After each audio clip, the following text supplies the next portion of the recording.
Welcome to the Daily Wrap-Up, a concise show dedicated to bringing you the most relevant independent news as we see it from the last 24 hours.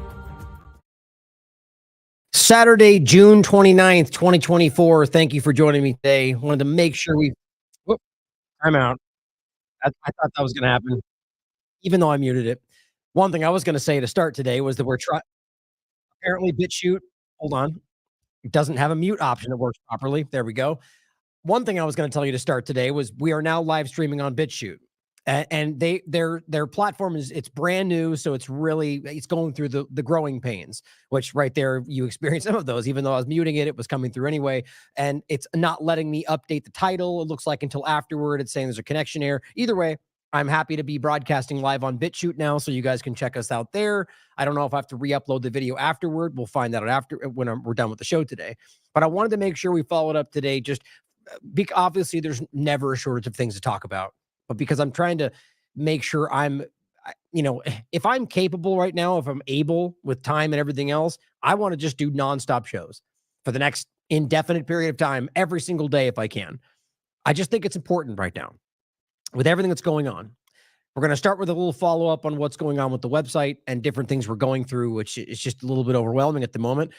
But today, in general, we're going to talk about some continuation of the discussion around, actually, first, a point about the debate, or really just kind of like our illusion of our representative government around the election, and some points around that I think are relevant.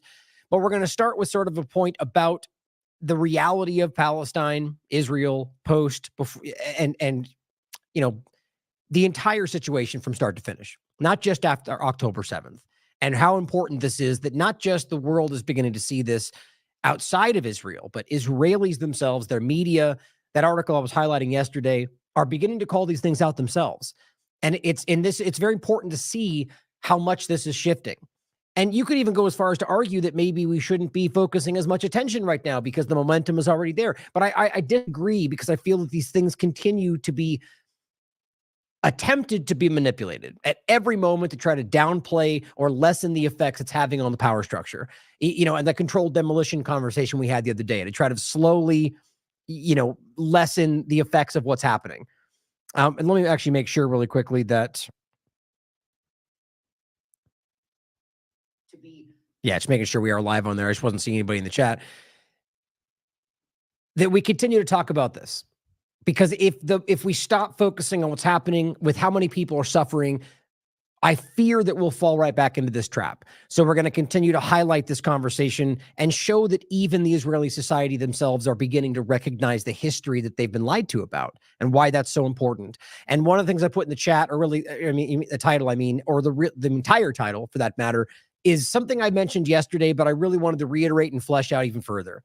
The numbers that we now see that have been called reliable and alternatively accurate, both by the Israeli intelligence and their army, the Gaza Health Ministry numbers, which are now over 16,000 children alone have been killed.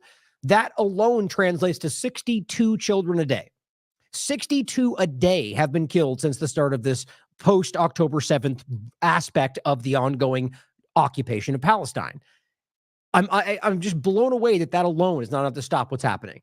But there's another 72 on top of that are either displaced, buried in rubble, or I forget the other point. But there's the Save Our Children report came out showing that there's another 20,000 plus, about 21,000 that are buried, that are displaced, that are I thought I would trigger that in my memory. Let me look at the actual title really quickly, or detained, excuse me, and all of which are horrifying for a child, especially in the midst of, even worse, what is Zionist Israel, being detained in the torture prisons they have, losing their family, and being displaced as a child we showed you yesterday, wandering on her own, barefoot through a terrible war zone. It's unbelievable that alone is not enough to stop what we're talking about. And from there, we're going to talk more about the famine that is ongoing, especially the report from the IPC, the very same report that people like Elon Levy and the aspect of the spokespeople for Israel were pointing to argue the whole thing was a hoax. That very report is now showing you that 96% of the population are, as they put it specifically, facing high levels of food insecurity, acute food insecurity. There's 22% of them at catastrophic levels, level 5, famine. There's not a question about that. Then there's 33% more that are one level below that at level 4 at emergency levels. So over 50% of the population are either on famine or borderline famine. Then you have another, bottom line is everybody there is suffering. I don't know why I'm getting into this to start. We'll go through this today. This, as I'm sure you can tell, I was going through this beforehand, and I'm just, it's amazing that things can still shock me, that we can still, with all we know and how we can see this happening. And yet I look at this stuff and I'm just thinking, how is this the world that we live in? How is this where we currently are? I'm not even talking about the people at large. I'm convinced that most people see this. But how did we get to a position where the people in positions of power, at the same time, while we're pretending we put them there, are somehow kind of ubiquitously just devoid of moral compass? I mean, it doesn't surprise me because we see what power has usually been. But how did we get here with what we talk about and the virtue signaling and all the claims of fighting for freedom and democracy? I guess that's even why right there we've been pacified by the arguments that they want these things while they go out and do whatever they want.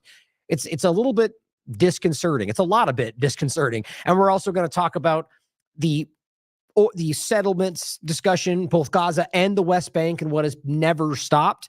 And the West Bank part of it is just, almost becoming, I don't think you could ever overshadow what's happening in Gaza itself, but the West Bank, the difference is there and what we're supposed to think about it versus Gaza, and the fact that it's happening to such a public degree, but also being called out by people in Israel, people all around the world, people being sanctioned from Canada and the United States. And it just shows you and how the narrative can still maintain itself from within the power structure is mind-blowing. And lastly, we're going to talk about the ongoing bombings and things that are continuing to happen in Rafah. We've recently talked about a refugee camp that was bombed, and just want to keep up on this. Now, it does look like, sorry, just really quickly, I'm just double checking. I am still noticing that people in the chat are saying that the YouTube version, which again, I'm not really a fan of people using YouTube in general, but it looks like they're not able to find the show itself, which is interesting. Well, I'm gonna get into something to start, then I'll go back and double check on that. But I wanted to say a couple things to start that I thought were important. That one is, as we get into the show itself, actually, I'll just show you as we bring this up. Oh, sorry, down the middle here. What I'm going to explain to start which is about the website still being down and we're still locked out of the TLAV website, is that now being posted. I want to make sure you guys see this. They're just saying they can't. Anyway, they're looking at the chat for some reason. It looks like YouTube's blocking it. I think it may be part of what's happening right now. But the links that we're posting, this is the show from yesterday. And it's on the Substack because we're locked out, which I'll get into. It's showing up very different than you're used to seeing. And it does appear to be very confusing. It's one lump sum. And it's difficult for me to get into it all, to try to change this at the moment. I'm hoping we get back on the website soon. I wanted to highlight something, though. For all the links that are included, there is something about this that in a way makes it easier to look at for those that are frustrated about the difference. Right now, because it's showing up not as the link, but really as just all of the words, you can search this right now for specifics. For, just anything. Just let's put IPC, or I guess that one, it's not in the link, but I got to find a word that's actually in there. But my point being is, if you look for anything that's in here, like Dave Smith, for example, this isn't the first thing we're looking at. Oh, that's for today's show. Any case, the bottom line is if you search for something on here, it'll pop up. And not, as opposed to the link having the information within it, which in a way makes it easier to find. I'm just trying to help you guys sift through the information as we're being seemingly completely coordinated, attacked, and shut down across the board right now in a lot of different ways. I'm just trying to help you guys find the information as we're in this position. The other point that I wanted to highlight in general is that, we're constantly talking about a lot of really difficult things. And I know that that's not something people, there's a level of the conversation today where we want to engage with these important conversations. And a lot of times people even are, kind of seeking out for even like a reality TV level entertainment side of this, like the news has become entertainment for a lot of people, these terrible conversations, and they want to keep up on what's going on, and people find something engaging with that. What I'm trying to say is that there's a lot of you out there that are engaging with this information because it's important to you to know what's going on, even though it makes you unhappy, even though it makes you sad to watch what's going on. What I'm saying this for is that I want you to understand that, one, as always, I believe by highlighting these things, we are making things change, or we can at the very least. But if all I was doing was to make this, if all I want was to get as much reach as possible, as many clicks and shares and, generate that kind of, I would be doing a lot of different things on this show. What I'm doing, without even considering whether or not it will be the best reach or because that's not what I care about, is what I believe to be right. I cover on this show what I think is important and what I think is the right thing to do, the people that we should be helping, the people that we should be highlighting, even if it ends up being this topic for the next 10 years straight, if that's what I believe to be the right thing to do, that's what I'm going to do. And that is almost default going to garner less engagement. I'm only saying this because I want you guys to understand what I am passionate about, if you don't already know, and why I think this stuff is important. Whether it be about medical freedom or foreign policy, I'm going to continue to talk about what I think is the right thing to be focusing on, whether or not it's going to get the most attention. And so all that in saying that I know this stuff can be hard. And I know watching these things and seeing the terrible things that are happening can I don't begrudge people out there that want to take a break from seeing this stuff. But I just want you to understand that I believe that you are making a difference by making sure people see these things. And like, for example, I'm looking through on Twitter and, you're seeing terrible images of things that I just don't even want to look at. Part of me says I don't want to see these things because it's hard for me to think about right now, but it's probably much harder for those people to live through that. And without us being brave enough to engage with these things, to force ourselves to see what's going on so that we can know for sure what they're doing, if we don't have that, these things will fall under the radar. If we're not brave enough to engage with them, we won't really understand the full picture. And I think that's exactly what a lot of these platforms are hoping that we do. So all that to say that I'm going to continue focusing on things that are sometimes hard to talk about, usually the most contentious, and usually at a time before you're going to see it on most of the platforms. And that's, again, because I think our track record speaks for itself. Now, all that I think is important to point out. So let's get into this. Now they're saying Rumble's not streaming. Man, I mean, there are some. Wow. Well, I don't know what's going on, guys. I'm really blown away right now by how much of this stuff is not working. To me, it shows that this stuff should be streaming perfectly.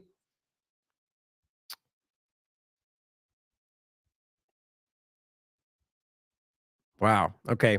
Well, bear with me for a second, guys. I'm going to play something and try to correct what's going on here. I don't know why. Apparently Rumble, YouTube, and everything else isn't streaming. Gosh, darn it, man. It just never ends. Okay, give me about 30 seconds and I'll be right back. Every single part of the hospital has been destroyed. The whole infrastructure of the hospital has been destroyed. When I spoke to Marwan yesterday, he told me there were 107 patients still in the hospital, 60 medical staff. God only knows what has happened to them. I think we've seen some of the pictures. Surgeons I know have been executed in the last 48 hours there. Bodies have been discovered in the last 12 to 24 hours who have been handcuffed with their arms behind their back. And so there is no doubt at all that multiple healthcare workers have been executed there in the last few days. You believe executed by whom, Doctor? By the Israeli Defense Force. Why would they seek to execute surgeons and medical professionals? Well, they've been doing it since October the 7th. Over 450 healthcare workers have been killed. Friends of mine that I have worked with over the years, many have been abducted as well, and nothing has been heard of them since. So there is no doubt in my mind, and I can bear witness from this from my time at Al-Aqsa Hospital and from talking to people, that there's been direct targeting of the healthcare system in Gaza, direct targeting of hospitals, and multiple killings of healthcare workers. Any death is tragic, but this is not, and I say again, anyone dying in any sense. So this is not, and please don't be upset by this expression, collateral damage. This is specifically targeted, you're saying, medical professionals by the IDF to be taken off and executed, is your belief? Most certainly, that is my belief. Have you at any time seen anything that would lead you to believe that there had been terrorists who were hiding in the hospital? Without exception, every single one has responded to say they have never witnessed any Hamas militant in the hospitals they have worked in. All right. Well, ladies and gentlemen, I'm hoping Rumble's coming back online. I'm really not trying. There we go. Now it's working. So I just had to refresh this and it started. I mean, so just so you guys are aware, I'm going to get into the opening again about what the website and what we're dealing with right now. I'm really doing my best not to try to jump to conclusions with all the stuff that's going on. It's really difficult. The smaller things around the side. But as of right now, this is the 4th time in a row this has just happened where I'm opened up my YouTube pirate channels. For those of you who know that I use the pirate channels to access. And the 4th time today, the entire thing has shut down and I've lost all 4 of them, had to relog back in. And I just lost those just now as well. For whatever reason, Rumble wasn't working. For those that are just now tuning in on Rumble, it looks like we've got it working. I hope it's going to stay that way. For those that are only just now tuning in from Rumble, all I really started with was the idea that the links on Substack, where we are now posting, which I'll explain again briefly as we go through the opening of the website, are a little bit different, but they're easier to search by key terms. And I also wanted to point out that the things we're talking about can be quite difficult, but I think it's important that we continue to talk about these difficult conversations because it is affecting change in the world. I truly believe that. Now, let me know in the chat, guys, if there's anything else that's not working. So what I'm going to start with here, for those that are only just seeing this on Rumble, is that we are now broadcasting live on BitChute, which is a new thing, but it's a little bit wonky right now. So there's a lot of things that are kind of happening there. I'm not able to put titles in and so on, but if you want another place to look and follow, it is streaming there on BitChute as well. So here is what I posted today on Twitter. And this is still, as far as I can tell, let's double check right now since we're here. Here's the TLAV website. So you briefly get that shot. It says origin unreachable, which does seem to indicate the host, which would be HostGator. But it seems to be kind of an all-encompassing thing. I've got my guy working on it right now. I was able to connect back with Matt, and he's working on this right now to try to figure out what's going on, or at least he will when he's on the other side of the world, so he's probably sleeping right now. But it says, as of right now, the Last American Vagabond is officially offline. So yesterday, we were locked out. Nobody on our team could access the website. I was only briefly able to access a version of one part of WordPress, and then I was actually able to log into the cPanel, but I wasn't able to get into the website, which usually you can. As of today, the website is offline. Here's what you end up getting once it refreshes. The only reason you're getting this kind of archive version is because we use Cloudflare. So Cloudflare is essentially giving you a version that weirdly enough, people are getting different versions. This one is from June 17th. Some people are getting a version that says that yesterday, the 28th. So it appears as if it's new, but if you notice, it's the yesterday. And as we go forward in the days, if it stays this way, you'll be able to see that much more clearly. So just recognize this is not actually the current website. And if you see anything that is changing or different, please let me know. But as I said, as of today and right now, TLAV is officially offline.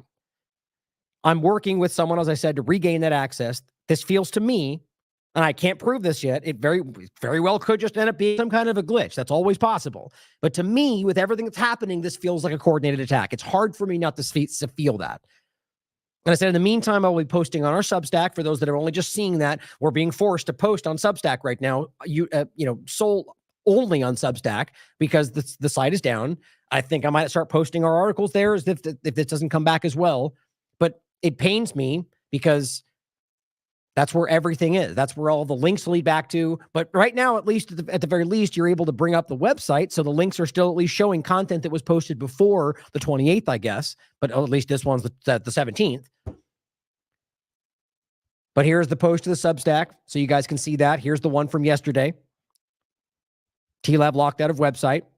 And these are, the embed images I guess you have to use. Oh, look, YouTube already removed the show from yesterday, which is interesting. Here's the one from today. And as I was showing you the links, as I was mentioning earlier, they look different now. It's kind of a big blob. And I'm hoping to correct that if I can, but they're easier to search, is what I was saying earlier. Now, Casey Wright pointed this out. There's this whole thread. They're kind of going back and forth and talking about what they can see, what they're noticing when they try different things. And he simply says it's looking more, in his opinion, is looking more like TLAV is down due to some sort of cyber attack, is what he believes. The DOJ.me is a website that checks whether or not the website is down, but it also gives a hint as to why. And it's simply saying that there's no valid HTTP status that is returned. The ping successful, but no valid HTTP status is returned. There's no network error. Application level error might be the culprit.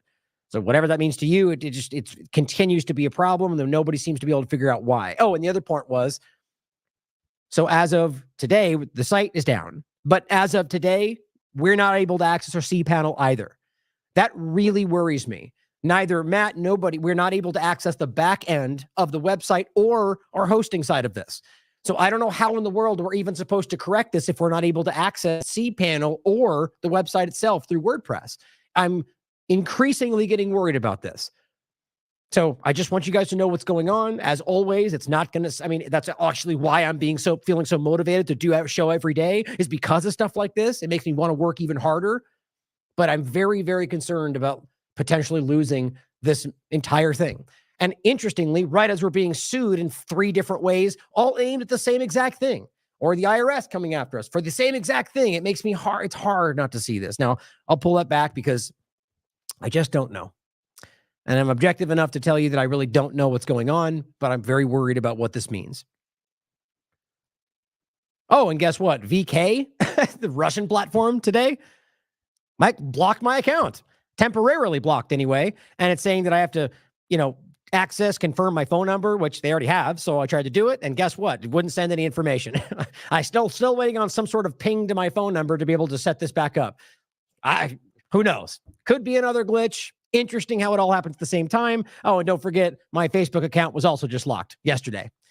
One after another. It's hard not to see the things lining up. Now, at the same time, locked out of WordPress, locked out of our cPanel, locally, our local, our internet connection, our router, our security setup in this local situation is showing to have blocked over 13 brute force attacks on this local setup just in the last 24 hours, which, by the way, in some cases, that tends to be something kind of normal that you see. We have not seen a single one of those since we set up until the last couple of days.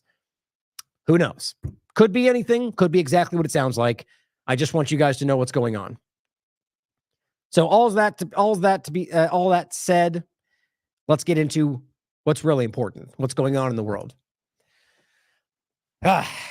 I'm sure you could tell it's weighing on me, guys.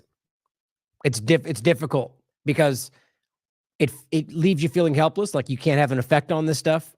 And if we actually end up losing something, it just adds to my jaded perspective of the world where, nice guys do, it's the saying, nice guys finish last, not being nice. It's the saying essentially acknowledges the reality that we don't live in an even fair world, which I don't think that's ever existed, but even a world where, people who do the right thing, fight for the right reasons, even get rewarded for that at this point. It's not about being rewarded or acknowledged. It's about the idea that people who seem to be the ones cheating and stealing and, we lie, we cheat, we steal kind of stuff seem to be the ones that gravitate towards anything you would otherwise recognize as, anything, power, benefit, finances, anything. And it just becomes a little overwhelming to think that it is insurmountable. And even my point, as always, even if I do come to the conclusion that there's no way we can win, whatever that means, I'll still keep fighting because I believe in it and I believe in you. So anyway, all that, let's move forward. So I want to start with the debate discussion, or rather just the election conversation and the overlapping with the debate and the illusion of all of it.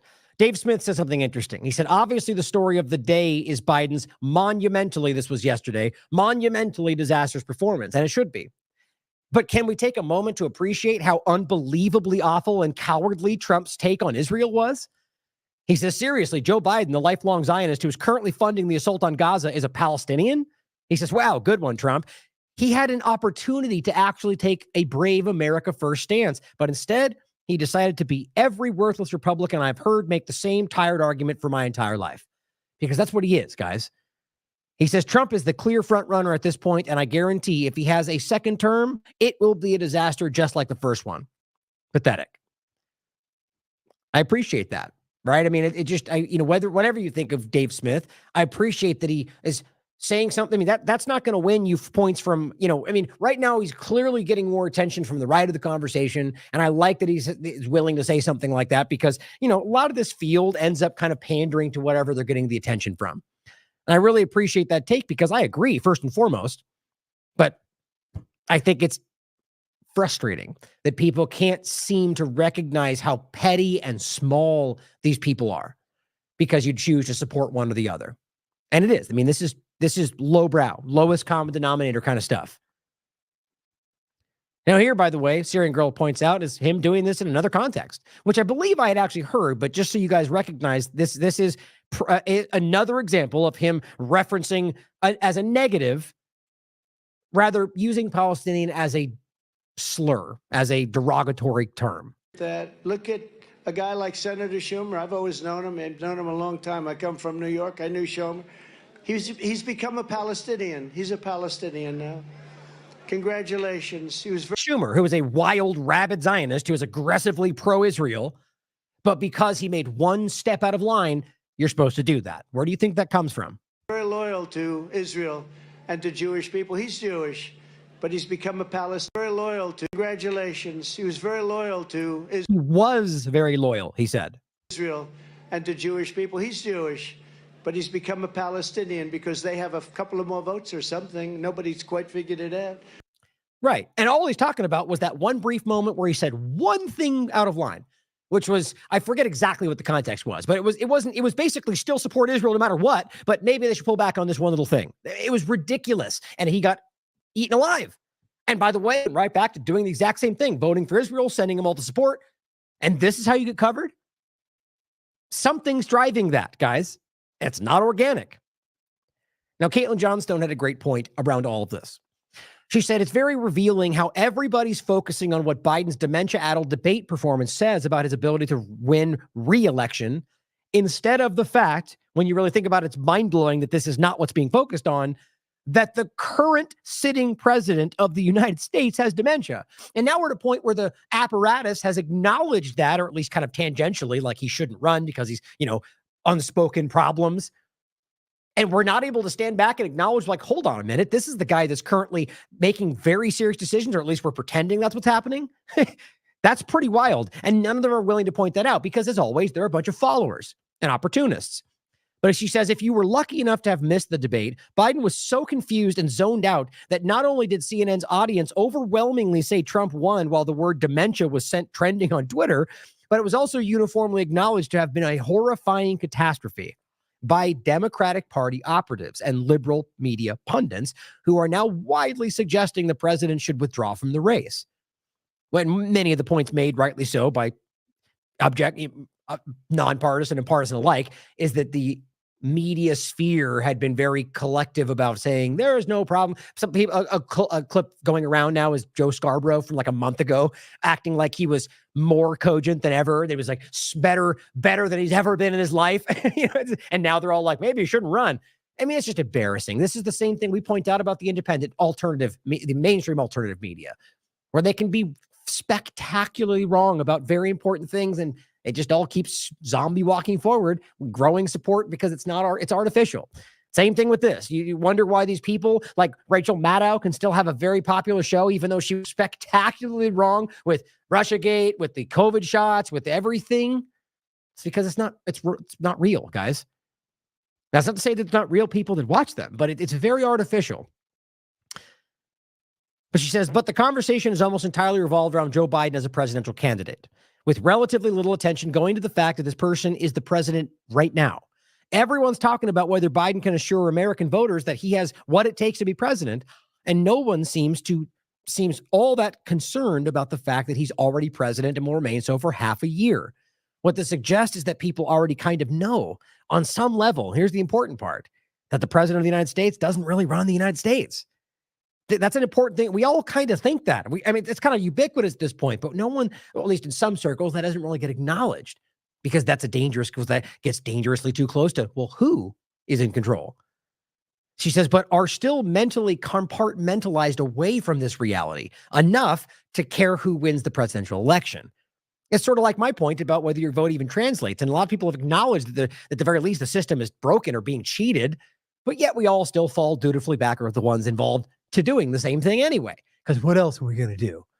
Well, a lot of other things. But the problem is that people just can't get away from that same dynamic, despite all the evidence. Now, it says if people really believe the president runs the country, they'd be freaking out, right? That Biden in his demented haze might order an attack on the Soviet Union or nuke Libya to kill Gaddafi or something, like things that aren't currently happening. They're not worried that this will happen because they know their government is actually being run by unelected empire managers from behind the scenes or foreign entities, that that Biden is just the official face of the operation, or Trump for that matter. So in order to hold their mainstream worldview together, liberals are simultaneously straddling the two completely contradictory concepts that A, it doesn't matter who the president is because the country is actually run by unelected empire managers, and B, that Biden's debate performance was very concerning because it means Trump will become president. If they let go of A, then they're no longer in the mainstream worldview where their country works how they thought it works in school. And if they let go of B, then they're no longer in the mainstream worldview where presidential elections are super duper important and all of their country's problems are the result of Americans voting incorrectly. So, I mean, this really, what this highlights right there is this dissolving, this slowly dismantling of what we pretend this is. This is happening all around the world, guys. I know we all see it, but it's not being defined very well because partisan empire managers are desperately trying to keep people locked into the two-party illusion. And you know who I'm talking about. But we feel this. And all they're trying to do is make it about one thing or the other that absolutely continues the problem. The reality is, across the world, people are suddenly recognizing, or as Palestine put it, that resistance is how you change things. Not just going along with one side or the other, but resisting the problem. That does not mean violence. It can, and sometimes it's legal, but it means resisting. And she continues, so they straddle them both and try not to think too hard about the obvious contradictions between them in order to avoid the crushing cognitive dissonance they'd experience if they looked at them too closely. In reality, the U.S. empire has marched along in all its usual depravity, despite its official leader having Swiss cheese for a brain this entire time. They got their genocide in Gaza, their world-threatening proxy war against Russia, as well as China policy that is vastly more hawkish than that of Biden's predecessors. The imperial murder machine hasn't skipped a beat in its nonstop campaign of steadily increasing global tyranny. This has happened because U.S. presidential elections are fake and the results don't matter. Think about that statement, even from Caitlin Johnstone. She's been very critical of the entire process for a long time, but going back, a decade, even less. It's like talking about Zionism or any other conversation. Things have shifted dramatically, and people recognize, whether it's because of Russiagate or or Trump stealing the election or whatever the narratives are, or rather him accusing them of stealing, even though we know that there was cheating on both sides. People are coming to terms, whether they see it or not, with the fact that this is not what we think it is. Your vote does not translate to the outcome. These people are not being elected. We're being controlled, as she puts it, by unelected empire managers, which you could argue are foreign entities, or they're working with foreign entities. All of this exists, and it's undeniable. Now, maybe I'm wrong. Maybe your vote has some effect, or maybe it makes everything. I don't know, but I think the evidence is enough to indicate that they should not blindly accept the fact that the only thing we need to do is vote, or that it even has an effect. That's my opinion. But it says the wars would continue, or it says this has happened because U.S. presidential elections are fake and the results don't matter. She says it wouldn't matter if Americans elected a Labrador retriever or a bottle of Tabasco sauce. The empire would roll forward without the slightest interruption. The wars would continue. The economic injustice would continue. The surging authoritarianism would continue. The oligarchy and corruption would continue. The ecocide capitalism would continue. Ecocidal capitalism would continue. The imperialist extraction would continue. U.S. elections are just a diversion to keep Americans from pushing for real change in ways that pose a meaningful challenge to power. And Americans already kind of know this. The sooner they stop compartmentalizing away from this fact, and they're already dimly aware of and face reality, the sooner they can start bringing health to both their nation and the world. It's well put. I completely agree. And let's not forget, we have the narrative managers of the corporate media who pretend their job is to speak truth to power, while all they really do is just they're sycophants to power in every way across the board. Maybe you see it as more so to one side than the other. Maybe you're right. In any case, that's not what journalism is supposed to be. So here's what's interesting. By the way, don't forget Chuck Costello is the person who shared that false information about what was going on in Israel right at the beginning. One of the earliest people to push and promote the 40 beheaded babies narrative, overlapping it with the burning babies, which was the dumpster full of burned bodies that Robert proved all the way back then were actually Hamas members, which is now even been confirmed by Israel. Just want to make sure we remember who we're talking about. He posts something from Colonel McGregor saying that following Biden's debate performance, he's now calling for early elections, which I'm very worried about. Even if you think that everything they're saying about Biden is true, which it seems very clear, the guy is not all there. The idea of rushing in early elections feels very dangerous and feels designed to cause chaos. That's my opinion. That's not to say that we shouldn't do it. I think it, I mean, my opinion is it doesn't even matter, that our votes don't even translate, but it feels like a dangerous step that feels very reminiscent of what we see in foreign countries when the U.S. is committing regime change. Now, one thing I found interesting, this is all over the place right now. Everyone's sharing this tweet. Really, they're sharing the screenshot of it, but here's the tweet I tracked down so you guys can look at it. John McAfee, in July 18, 2020, he posted this: Russia's first time traveler has returned. Guess what he said? In September, Biden is medically diagnosed as unfit for office and quits. They discover that the DNC has legal power to choose a replacement without a national vote. Weird, huh? You'll never guess who they choose. This person goes Michelle Obama, and he puts a smiley face. Well, first, it's important to recognize that this was posted in 2020, which arguably means he meant in 2020.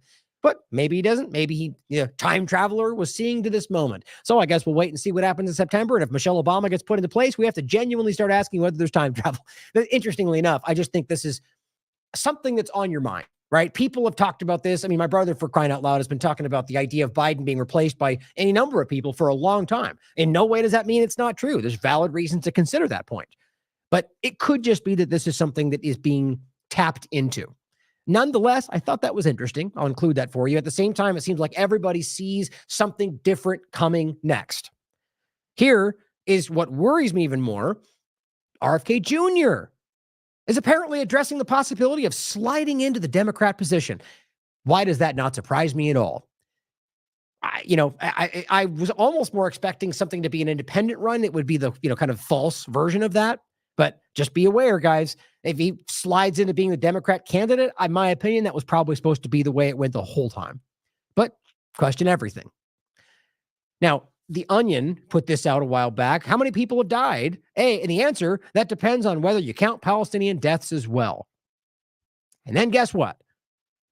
That's what's happening. As we just talked about, the U.S. House of Representatives voted to ban talking about the Gaza death toll. How absurdly, that's, as one person put it, genocide denial on the surface in real time. Now, whether the Senate votes as well for it, I will see. But what's interesting about this is how easy to see this is. And the point we're getting to overall is the influence from the foreign entity that is absolutely influencing what these politicians are doing. I wasn't going to get into it because there's Medea Benjamin's going crazy, posting in a good way, I would argue, posting all these videos of just, walking up to these politicians on the way in and in the building and asking them basic questions. How much money are you paying from AIPAC? And what's funny is almost nearly unanimous, or rather, ubiquitous or whatever, all of them are saying, how much is Hamas paying you? Which is such a ridiculous thing to even say. So Hamas, a group that's in Gaza, that's being paid by Israel, is now funding Medea Benjamin to ask them questions about whether AIPAC is funding them.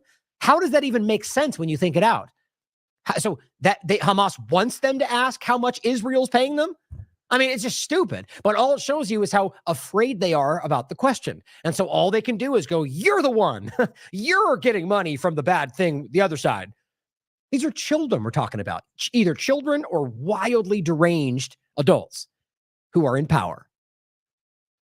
I just think it's interesting. One after the other, same kind of thing. But denying this reality, ignoring what she's talking about, or anyone for that matter. There's plenty I disagree with Medea Benjamin about, but what she's doing is calling out their obvious influence from a foreign lobbying group that is absolutely influencing what they talk about, what they say, what they vote for. That's what lobbying is. But it's also lobbying on behalf of a genocide. Now, Craig Mokhiber points out the U.S. support for genocide in Palestine and the pathetic spectacle of the presidential debate are not unrelated. When the final chapter of The Decline of the U.S. Empire is written, the central causative factor will be recorded to have been the near absolute capture of the levers of government power from Washington all the way down to university administration by nefarious billionaire oligarchs, corporations, and foreign lobbies. I mean, of course, people will make that out to be racist somehow, I'm sure. But you tell me what's incorrect about that. Whether you think the empire's in decline or not, the idea that it's unbelievably obvious from every side of this conversation that these people are not acting in the interest of Americans. I mean, for crying out loud, we have a Princeton study that goes, yep, you have near zero, minuscule, statistically insignificant outcome of policy. The Princeton study about whether or not we were a democracy found that we were an oligarchy a long time ago. Doesn't matter. It doesn't mean you should blindly trust that. But guess what? It's very clearly the obvious reality. And we just pretend because the two-party illusion marches forward because of the same people dragging it along that we choose to lean into. Now, Tiberius also had a great point about this. Same discussion. He says Biden and Trump are both trash, both for completely different reasons. Biden is the manifestation of the American political system. He represents the established order, and he would personally skin 100 children if it meant upholding the veneer of U.S. democracy and the lie that the U.S. is a force for good in the world. He is merely the guy that got in to have a barely warm body in the Oval Office. So the same unelected state actors who make the bulk of the decisions had someone who would support whatever was the consensus of the U.S. war party, the apparatus that actually runs the country. He says that's why his cognitive decline hasn't been an issue to those around him. In fact, it's likely a benefit to them, as he's easier to control then. Trump is motivated by other means. He is the manifestation of American culture. He isn't benevolent, nor is he doing this for the greater good. He's had a lifetime of extreme wealth and has become accustomed to it. But there's no power like being the leader of the free world, as in quotes, and he craves that self-importance and the way it feels, the way it feeds his ego, irrespective of the causes he attaches himself to. Trump is the product of a culture obsessed with individualism, self-importance, wealth, and power. Not even to say that those are bad. Being obsessed with anything, I argue, is bad. He won't create positive change. I meant that in the sense of individualism and so on, really only that. But he says he won't drain the swamp. He won't fix anything. He just craves the power of being in control of all of it. Irrespective of the chaos his flawed beliefs will inflict on wider society.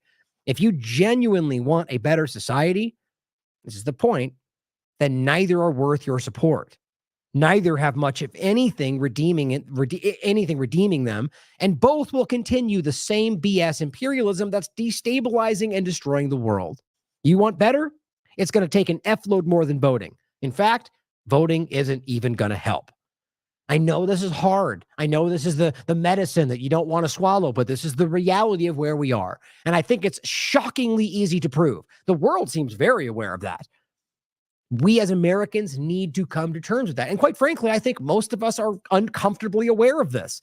But we tend to want to point at only one side, and the Republicans are fighting for freedom against the evil Democrats, or the evil Republicans are stealing from the Democrats. When reality is they're all doing it all the time, and we can see it.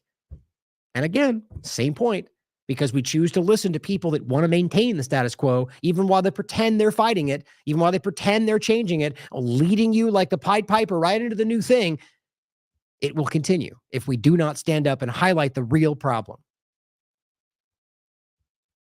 I thought it was funny. There was somebody that under this, it doesn't even matter. Another statement he made about this where somebody was basically saying, that you're, hashtag cope, they put something about how, don't worry. Once you get the mainstream brainwashing out of your mind, you'll see that Trump's the guy. And I'm just like, God, people are so just so naive. Just, hear somebody calling out the fact that the whole illusion is a lie. And, maybe he's wrong. Maybe the guy maybe Trump's the savior. Who knows? But how funny it is to come in from a one-sided perspective and be like, you'll get through it. It's just like, God, people are chock full of false certainty today. Now, the reality being that from the other side of this, you could argue that we would argue the same thing, that we think we know. But my point is always that this seems to be the self-evident, evidence-backed reality. But I'm always willing to argue that we could be wrong. That of course it could be. I hope that you're right about Trump.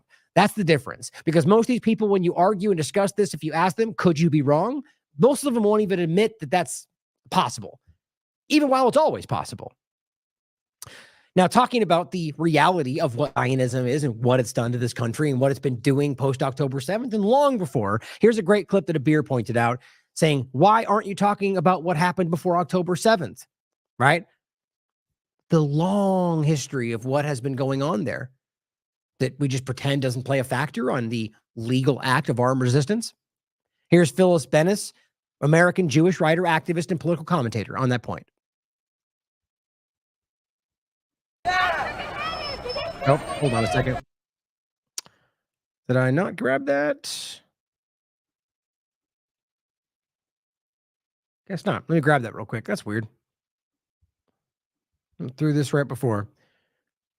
So again, the point overall is about how obvious this has been and how denied it is, how much the world, rather more specifically the power structures, have continued to willfully disregard how obvious this is, while openly supporting apartheid states and occupation.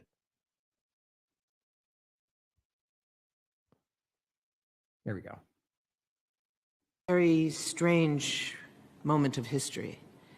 And we are commemorating, if you will, a very contradictory reality.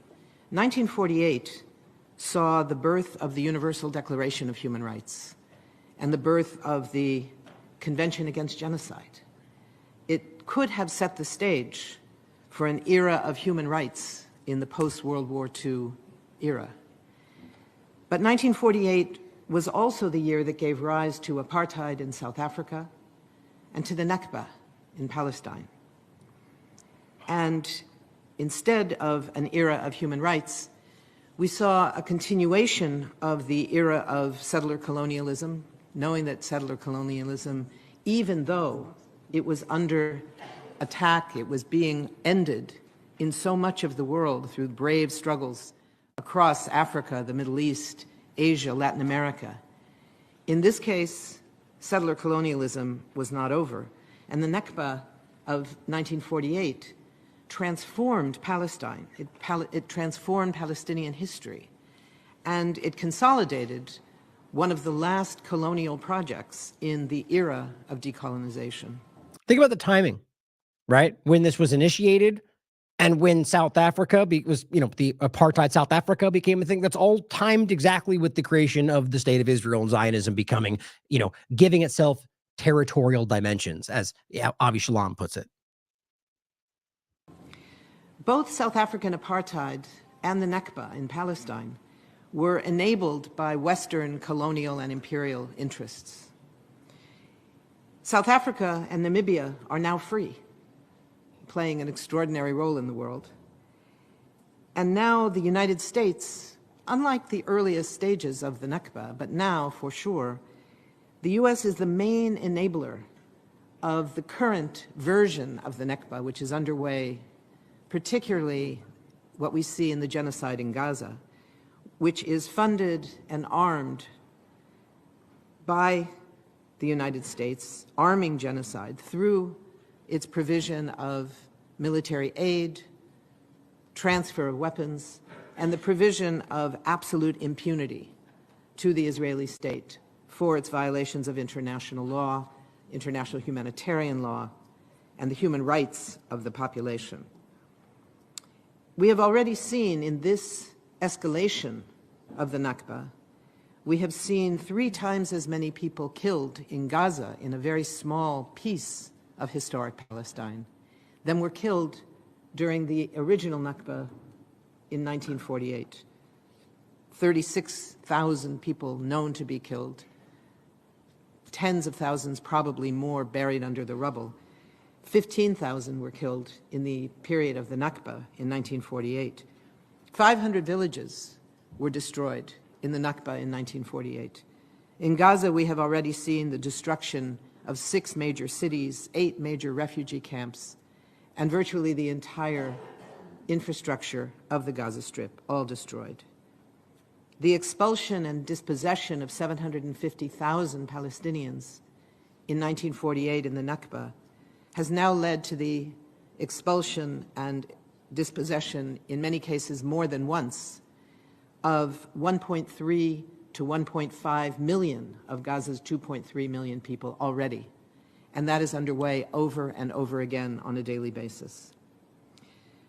What we see shared in the period from 1948 until 2023 and now 2024 is that none of this was accidental. None of this was simply the unfortunate result of a military battle, because we see the deliberate nature of these attacks. We see the plan, because it's the same plan. The plan for ethnic cleansing, for seizing the land, for settling new colonies on what had been Palestinian land. Before October 7th of 2023, the year 2023, those first 8 months, had already been the bloodiest months across the occupied Palestinian territory since 1948.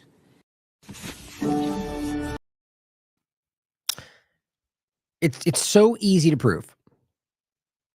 Everything. And it just gets ignored and ignored and ignored, and there's far too many people that want to pretend like this is just not the case.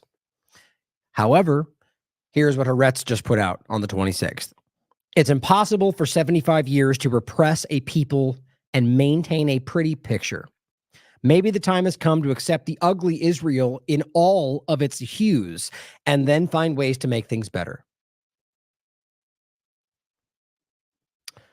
So this is entitled, That Soldier Who Tied a Palestinian to the Hood of a Car Is Your Son. If you don't remember this story, it just happened. This guy was beaten up. They broke his arm. They tortured him. And basically immobile, but still alive, they strapped him to the front of the car, which was out in the middle of a hot summer day, which literally burned and blistered his back, and then drove him right past a bunch of ambulances and then dropped him off somewhere later without any treatment. So the point is, this is what they're writing about this in Haaretz. It says it's not only Israelis' hearts that October 7th has made impervious, but also their senses. Cruelty toward Palestinians is one of the cornerstones upon which Israel was built and on which it still stands. If we pursue quotes from before and after October 7th, and even well before, we won't find major differences in true intent. Listen up, people. This is the easy-to-prove reality. In January, Haaretz writes, National Security Minister Itamar Ben-Gvir said, quote, "We must advance the solution encouraging Gazan residents to immigrate. It's the correct, just, moral, and humane solution." A long time prior to that, in 1938, senior Zionist Politico Arthur Rupin said, quote, "I don't believe in the transfer of an individual. I believe in the transfer of entire villages." To which David Ben-Gurion was quick to add, quote, "I don't see anything unethical in that." Those are illegal. That's illegal ethnic cleansing. So we're clear on that. It goes on to say, these aren't quotes from, quote, the ugly Israel. These were things said by the country's beautiful faces, which can be printed on stamps or banknotes, whom universities and colleges and streets are named after. And between 1938 and 2024, one can find tens of thousands of racist and cruel quotes from leaders with power, leaders whose racism wasn't just a personal sentiment, but a call to action. So there has always been cruelty, supremacy, and acts of slaughter against the Palestinians, but they were concealed under layers of makeup of wisdom, strategy, and public relations efforts. Israel has always known how to do both, how to be a military dictatorship controlling an entire population with an iron hand, and also looking like the only democracy in the Middle East, committing war crimes, and also promoting the slogan, the most moral army in the world, as in the point being contradictory, double standards, lies. A country purportedly treating everyone equally, and also the country of the Jews. Right, contradictory. But after October 7th, you lost it. Not the cruelty. The cruelty was boosted by a factor of 1 million. Direct quote. That's what this article from Haaretz is highlighting. The cruelty after October 7th was boosted times 1 million as a response to October 7th. But you've lost your senses and strategy. You've lost them. You've really lost them, it says. Here's a small example. And this is the vehicle we talked about. A military vehicle is traveling around the West Bank, not Gaza, the West Bank, the city of Jenin. In the height of the heat, while across the hood of a car, a shirtless Palestinian lies tied up. Initially, it's not clear from the video if he's alive or dead, but if you look hard, you'll see he's trying to raise his bleeding head. And if you hear a soldier speaking into a microphone while driving, "Let's go, fast," he says in Arabic, meaning he wants that person to hear him, is the point, guys. He's saying it to the occupants of 2 nearby Palestinian ambulances, promoting them to pull over to the side, leading you to think that, hey, maybe there's no room in the military vehicle, so they're taking the Palestinian to an ambulance. But then the military vehicle passes the ambulances and continues on with the bleeding Palestinian still tied to the hood. That leads you to think that maybe they're using him as a human shield, even though there's no shooting in the area.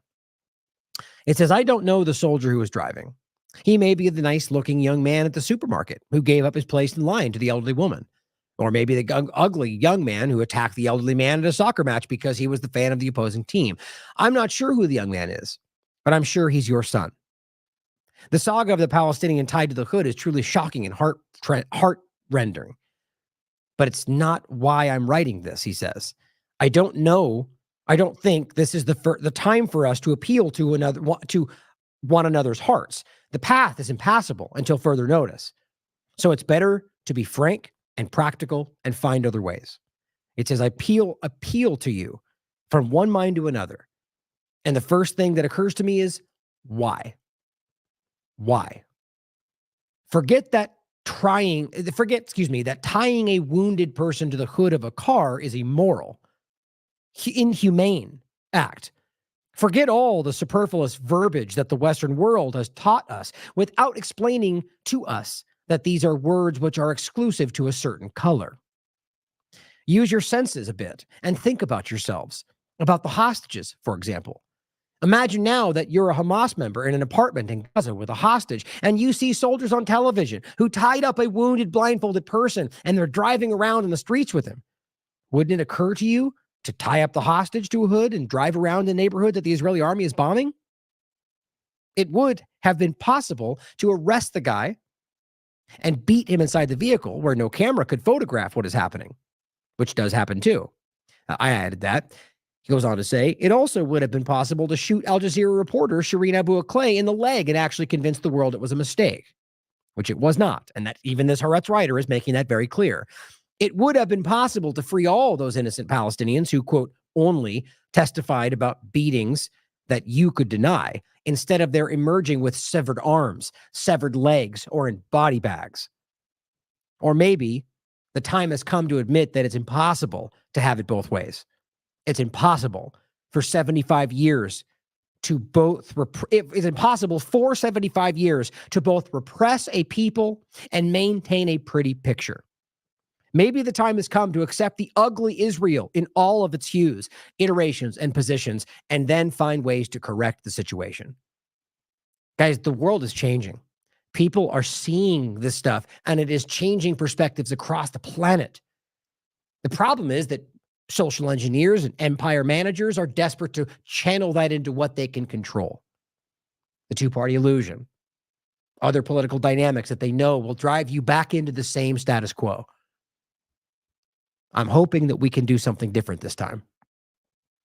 Just recognize that Israelis, Jews, people across the world are seeing, and it's not just about Israel. It's about their own governments. It's about the U.S. government. It's about Western power. It's about the lie of international law. It's about the reality of what this world actually is.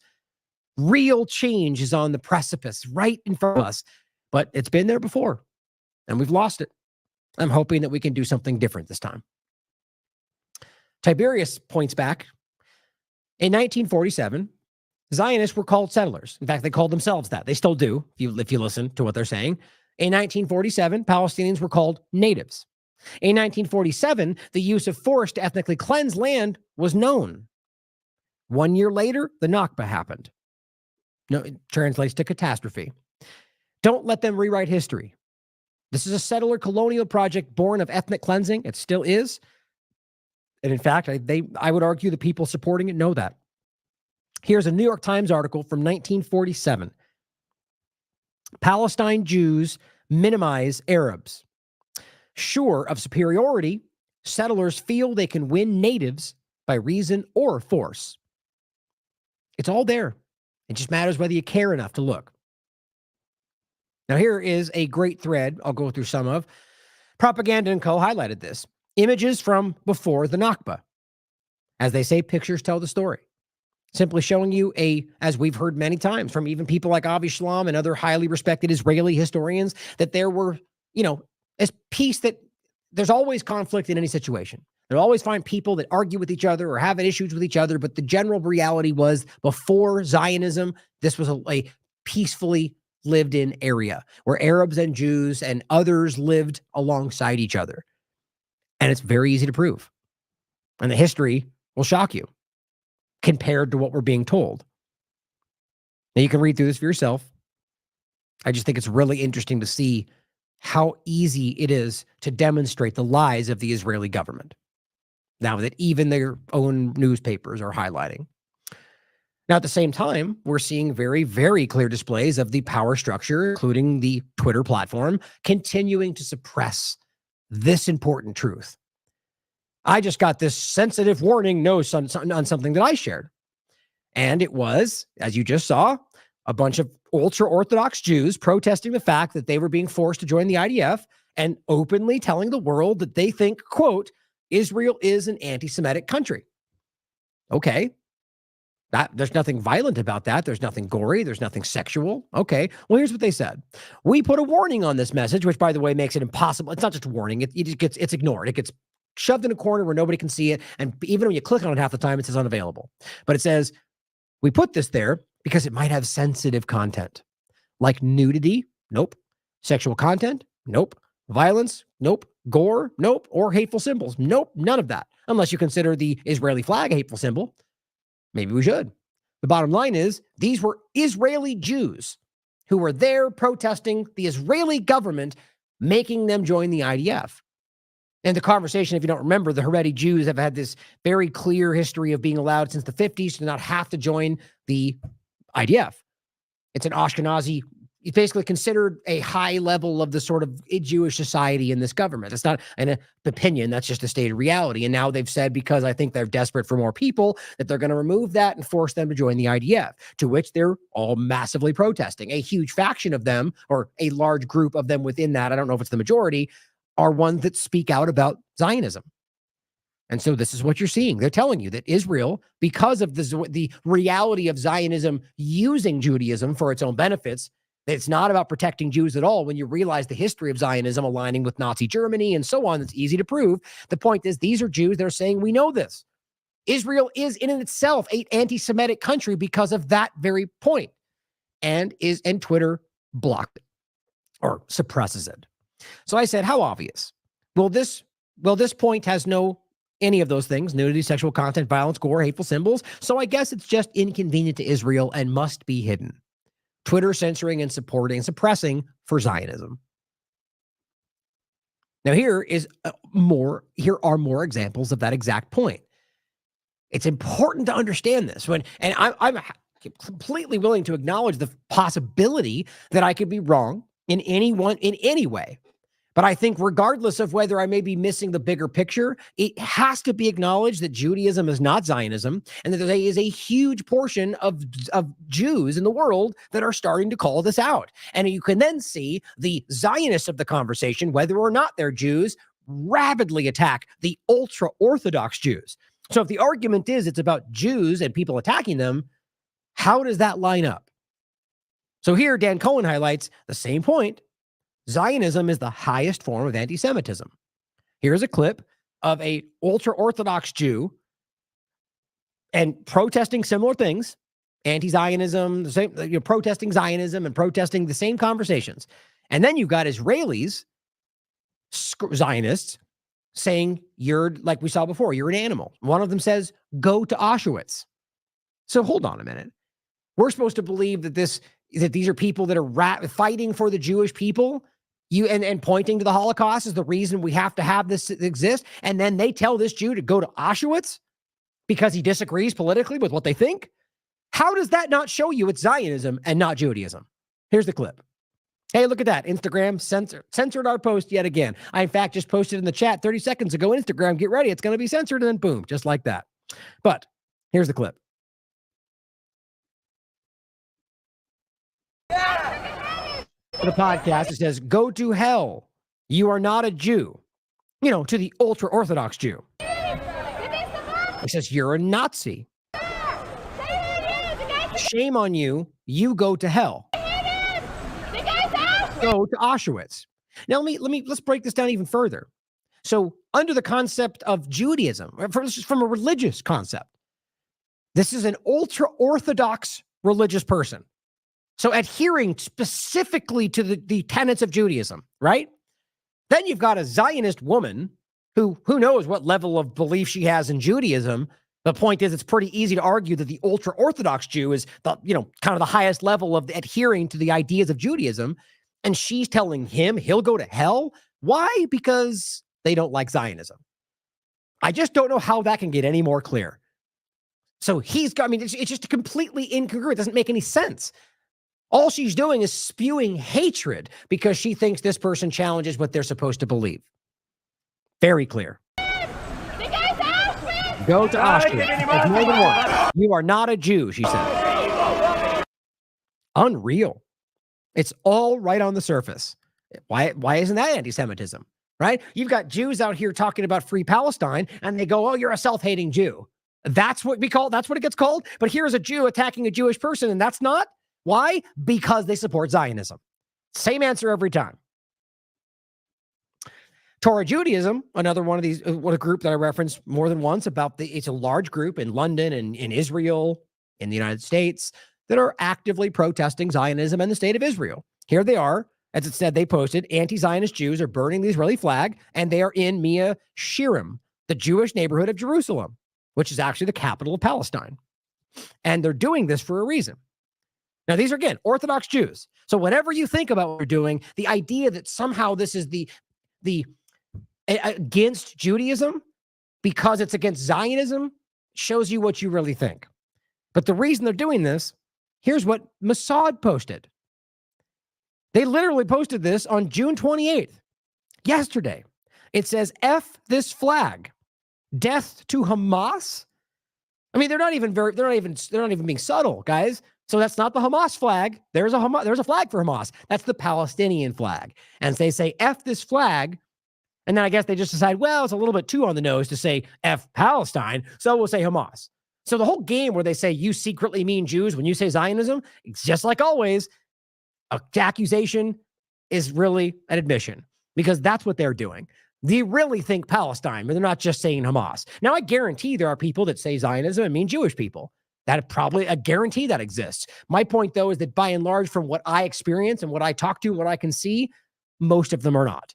Most of them are, look, I'll even put it this way. Even if they do in some ways hate Jewish people for some unjust reason or because just in a broad sense, whatever you think is just or not, that also then see Zionism as separate from that and hate that too. The point is there's a bit of varying degrees of opinions in all of this. The point is no matter what people's opinions, Zionism is not Judaism. And that's the biggest and most important concept that needs to be broken down right now because it influences more than you recognize. And here, again, back to the point, is Mossad and Israel doing the exact same thing where they're really talking about all Palestinians and not even trying to hide it as they step on the Palestinian flag, not the Hamas flag, the Palestinian flag. So here are Jews in Israel showing we're not part of what you're doing. Now, Euromed Human Rights Group posted this on the 12th. It's one of their latest updates on the infographic. I just think it's something you can share and you can look at. It's from day 250. We're at day 266 right now, I believe. Over 45,000 people killed. The number of children has now gone up to 16,550. I'll include that graphic for you so you can check it out. Here is what Rami Abdul, the chairman of the Euromed Human Rights Group, pointed out. This was posted on the 26th. The death toll in Gaza is so far 46,500, including 16,550 children, 11,200 women, 91,400 injured, according to their own statistics. It says the death number includes approximately 8,500 Palestinians under rubble. More than 90% of the dead are civilians. So, I mean, what's interesting is even they're arguing that some of them were not civilians, whether that means Palestinian Islamic Jihad or Hamas, but not even Israel can prove a single example of that, which shows you how indiscriminately they're acting. I think that's very important. But why we brought this up again today is to highlight the main part of the show today. This was the report from Relief Web, or rather from Save Our Children, that highlighted the missing, detained, and buried children. Over 20,000, in fact, up to 21,000 exactly, or more appropriately, as they're saying over 20,000, children are estimated to be lost, disappeared, detained, or buried under the rubble, or in mass graves. I could have added that too. Over up to 21,000 children are estimated to be missing in the chaos of the war on Gaza, many trapped beneath rubble, detained, buried in unmarked graves, or lost from their families. That's what they displaced. Said Save the Children. So I'll go down to the actual link here. You can grab this for you. That's the one we already showed you, by the way. Oh, actually, this is the same post, but on UNICEF. We just showed you on Save Our Children's page, but I'll include that as well. So the point here is to get into the number overlap of this, right? So what we were doing just the other day, we're just breaking down the numbers. The 16,550, that comes up to 62.2 children a day. 62 children every day are dying in Gaza, on average. Sometimes I'm sure it's more, sometimes a little less. 62 on average a day. I don't know how anybody anywhere with a moral compass can argue that that lines up, especially with all the claims of Hamas human shields, while Israel keeps getting caught doing it themselves with no evidence to back that up, with UN investigations before this highlighting they couldn't prove they were doing that, which I've argued I don't know how it's possible they haven't, but there's no evidence for it, so we shouldn't blindly claim we know that. And they keep getting caught doing it themselves. And even if they are doing it, the reality being from Hamas's side is that it's impossible to claim that 62 a day when many examples are being shown to be bombed UN schools, areas where you can prove there is no tunnel, no overlap, not even a narrative built around it. Or the children that are starving to death. They're not Hamas members. The children are buried under rubble. It's absurd. It's inhuman. And on top of that, we go back to the numbers they're telling us now. 21,000 on top of that, which I believe I had the other one on here from, I think I just showed it yesterday. The point is they're highlighting that that's on top of. That's what this is saying right here. 16,550 dead confirmed. Then you've got 21,000 more that we're discussing here. So taking that into consideration, that adds, keeping them separate, 62 a day being killed, then another 72, if I remember correctly the numbers I wrote down. Well, overall, yeah, so that's right. So 141 all said and done, but another 72 a day, as we wrote in the title, being buried under rubble, detained, buried in unmarked graves, or being displaced. 72 more every day, on top of 62 a day dying. 141 a day being either killed or detained or buried. 141 children every single day. Every day. I mean, for crying out loud, there are major events that don't kill 141 children. They're killing 141 children or burying or displacing or kidnapping them every single day, according to every major institution that is covering this war outside of their own propaganda. It's very hard to continue seeing this happen day after day, every day. As we're speaking right now, doing the math, there's already been a few of them killed. So here is an Australian doctor who spent 2 weeks, just 2 weeks, in Al-Aqsa Hospital, telling you his firsthand experience, what he saw being done to these children. Having seen what medical need these guys require, I think I have to go back. There's no choice about it. Sydney surgeon Sanjay Adusamili has just come back from Gaza after spending 2 weeks working at Al-Aqsa Hospital. He joins us now. Sanjay, it's nice to see you. Can you tell us what it was like over there on the ground? And we should probably warn viewers that what you saw was pretty harrowing. It was, unfortunately. So the situation there is a lot more dire than what we appreciate here in Australia. So When I first entered Gaza, I went in with a bit of ignorance, not being wary of what I was going to encounter. You get hit by the sound of constant drones flying overhead. There's a barrage of missile strikes constantly occurring. The conditions which people are living in really impact you. So it's a city full of tents now where people are residing in crowded tents. There's roughly 10 people per tent. And for every tent, there's one toilet. So you can imagine that when there's diseases, these sorts of things spread very quickly. There's no food, there's no sanitation, so there's rubbish all over the ground, there's sewage all over the streets where kids are playing. And the hospitals are at a breaking point where there's only a number of standing hospitals left. I think there's only 3 altogether, which are only partially functioning and essentially catering for over 2 million people. And it's a fledgling healthcare system where people are dying as a result. We hear there's limited medical supplies. You're a doctor. It seems like an impossible task. How are you able to treat people? With difficulty. So everything that we used, we tried to keep it, we tried to minimise the amount that we would utilise. So say things like a surgical stapler that we would use once and we would throw out, there we were using it over and over again by wiping it clean and putting a new cartridge in and using it again. If we didn't have drapes, we would use surgical gowns to be utilised as drapes. There was a huge shortage of anaesthetic and analgesia, and that was the big thing. We couldn't take any things like morphine and heavy sort of medications that would treat pain after having these traumatic injuries. So there was a lot of suffering that was occurring, and the saddest part is that there was trucks and buses full of that just outside the border that weren't being let through. I'm wary of the fact that it's... Every person that's there is telling you that. Israel's deliberately stopping this from coming through. But just listen to Elon Levy. He swears that they're buried in all the things they need. Except that's challenged by everyone that's actually in need of them. But, listen to Israel. Family time slot. I don't want to be too graphic about this. Can you, in some way, give us a sense of the toughest case, maybe, that you had to deal with?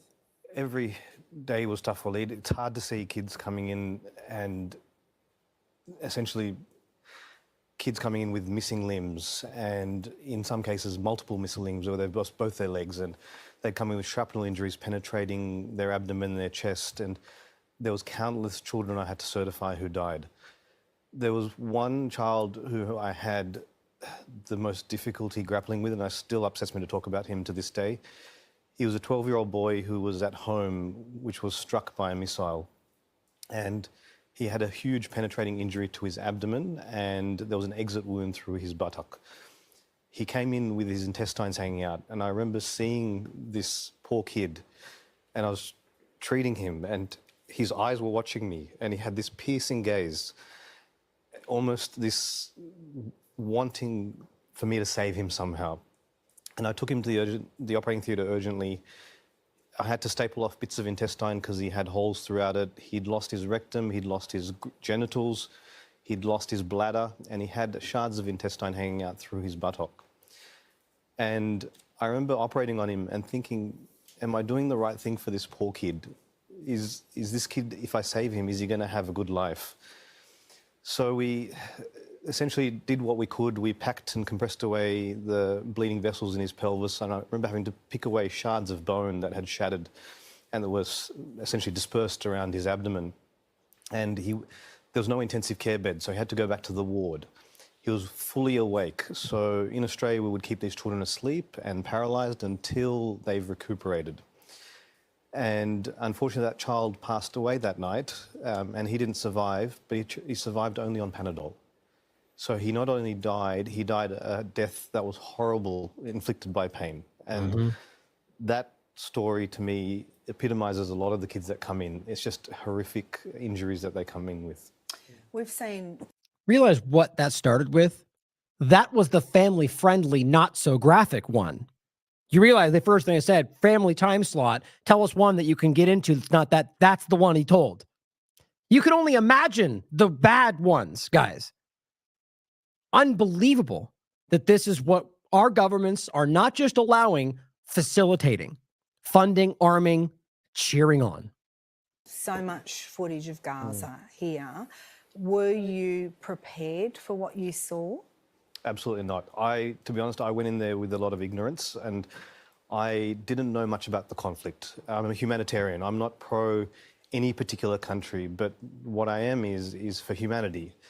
But when I went there and I saw what I did, I felt like it's a responsibility now to come back and share what we have seen, so we can try and impart some change. Because really, at the end of the day, it's just humans fighting humans. We're causing our own damage, and to what need, to what end? And all I went there is to fix the damage that other people have caused. How do you sleep having those horrific images seared into your... It's very challenging to talk about. To bring this up and discuss it, it's pretty hard. When I first came back, I had a lot of vivid dreams where I was waking up to bomb blasts and blood everywhere and these sorts of unusual things. That's gotten a lot better, and you can function on a day-to-day basis, but when you talk about this stuff, it's actually very, very difficult. Do you think you'll go back? Have to. There's no choice. I think it's like a responsibility now. After having seen what medical need these guys require, I think I have to go back. There's no choice about it. I gave him my word. Unbelievable. I mean, that's an Australian doctor who saw it firsthand, and that just gets disregarded, apparently. I mean, might as well play. Here's Nick Maynard, who said not so graphic, but more specific about assassinations, about kidnappings, ignored by the Western world. Every single part of the hospital has been destroyed. The whole infrastructure of the hospital has been destroyed. When I spoke to Marwan yesterday, he told me there were 107 patients still in the hospital, 60 medical staff. God only knows what has happened to them. I think we've seen some of the pictures. Surgeons I know have been executed in the last 48 hours there. Bodies have been discovered in the last 12 to 24 hours who have been handcuffed with their arms behind their back. And so there is no doubt at all that multiple healthcare workers have been executed there in the last few days. You believe executed by whom, Doctor? By the Israeli Defense Force. Why would they seek to execute surgeons and medical professionals? Well, they've been doing it since October the 7th. Over 450 healthcare workers have been killed. Friends of mine that I have worked with over the years. Many have been abducted as well, and nothing has been heard of them since. So there is no doubt in my mind, and I can bear witness from this from my time at Al-Aqsa Hospital and from talking to people, that there's been direct targeting of the healthcare system in Gaza, direct targeting of hospitals, and multiple killings of healthcare workers. Any death is tragic, but this is not, and I say again, anyone dying in any sense. So this is not, and please don't be upset by this expression, collateral damage. This is specifically targeted, you're saying, medical professionals by the IDF to be taken off and executed, is your belief? Most certainly, that is my belief. Have you at any time seen anything that would lead you to believe that there had been terrorists who were hiding in the hospital? Without exception, every single one has responded to say they have never witnessed any Hamas militant in the hospitals they have worked in. So think about that. How many doctors we've had come back, and there's many of them. Tens of doctors. I mean, I could think right off the top of my head of at least 10 plus doctors who have been there that have come back and are speaking out about this. Many of them, like Nick Maynard, that are outspoken about it, who are saying, I mean, we've talked about Abu Sita. I mean, there's many of them. All of them saying the same thing. No Hamas presence. They're lying about that. They're assassinating people. They're kidnapping people. And it just doesn't matter. I just don't. That is a glimpse into how corrupt our systems truly are. Now, here is Save Our Children talking about the starvation side of this. So this is from 25th of June. Devastating new figures reveal Gaza's child hunger catastrophe. It says Save the Children medical staff have reported about 40 cases of children with severe, life-threatening malnutrition at just one of its clinics in the last 5 weeks. According to the Ministry of Health of Gaza, at least 34 people, most of whom are children, have already died of severe malnutrition. And that's growing. Now, these numbers are alarming. And the point is they give you this report from the IPC. This report is as of up to, I didn't say the date right now. Where was it? I looked at it earlier. The point is this is up to current. I think it's June 20 something, but it just says to June right there. This is the report. This is the newer updated report from IPC. And this is the Integrated Food Security Phase Classification. This is the group that phases and identifies starvation and famine, one of the main ones. Gaza Strip acute food insecurity situation to June 15th. And I believe this was posted after that. I think it was 20-something. The point is that this is after the lies spun from the Israeli spokesman about how it was a hoax. And I'll include that video, by the way, where this is broken down by Brock Forrest. Genocide sympathizers claim Gaza famine is a hoax. The facts just simply state otherwise. But this report is very clear. And I want to make sure we're seeing this, because the game that was played was there was a report put out by the IPC that simply followed up and said, look, we're unable to get enough information because of their clear ability to withhold that for this very reason from Israel's side. We're unable to gather enough information to be able to confirm that they have now stepped into the level of famine in some of these areas. The point is they're clearly saying what they can prove. It says a high risk of famine persists. So one of the things, first of all, was just because they weren't able to say because of a lack of data. That's the important thing. And it was very clear. The 2 paragraphs at the top said, do not let this be used to say that there's no starvation. That's exactly what they did. But his point is that we're right at that borderline between level 4 and level 5, like emergency starvation to famine. And they were just like, we didn't have enough data to be able to confirm that it's then gone to famine. But that doesn't mean the starvation's not real, but they just went hoax because that's all they can do. They're desperate. So this is the follow-up, and it says a high risk of famine persists across the whole of the Gaza Strip as long as conflict continues and humanitarian access is restricted, because that's objectively obvious in what is happening. And then it says about 96% of the entire area of all Palestinians in Gaza are facing high levels of acute food insecurity. I forget what level that falls into. I think that's level 3. I believe that's what it is. The point here is that this then goes forward and says, while the whole territory is classified an emergency, oh no, so it is level 4.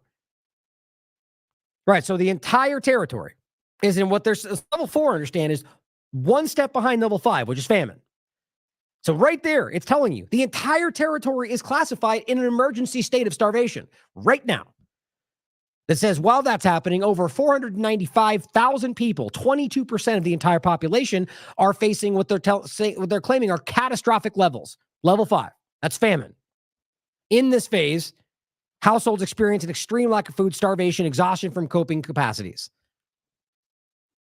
And then it simply says 33% of those are classified in emergency, which is level 4, same point from before.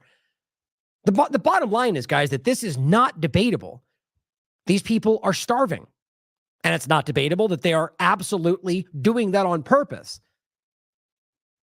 Here again is the most current UN report from June 26th, highlighting updates on the actual evidence of what they claim they're bringing in, which again has even gone down. So as of at least up to the 18th, there's a little asterisk about why they couldn't gather information from 19th to 24th, which is because they're just blocking, withholding, not allowing information to flow. But from the 1st to the 18th of June, their average a day was 79 trucks, knowing that it was 500 before, and they were already food insecure before that.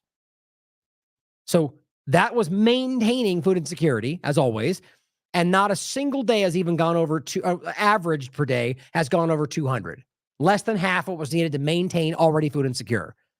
So in June, it was 79 a day. Remember how many times they screamed they were sending in 1,400 trucks, everything. They have more trucks than they can. They're lying. And now, excuse me. I've read this one says no additional available information of the time reporting. So I misread that. I thought that said the next month. So then it goes from the 19th to 24th. Oh, that's why they just can't they don't have the information for where and so on. But the point is 55. So, you combine those, and clearly the average overall is what, like 60 something?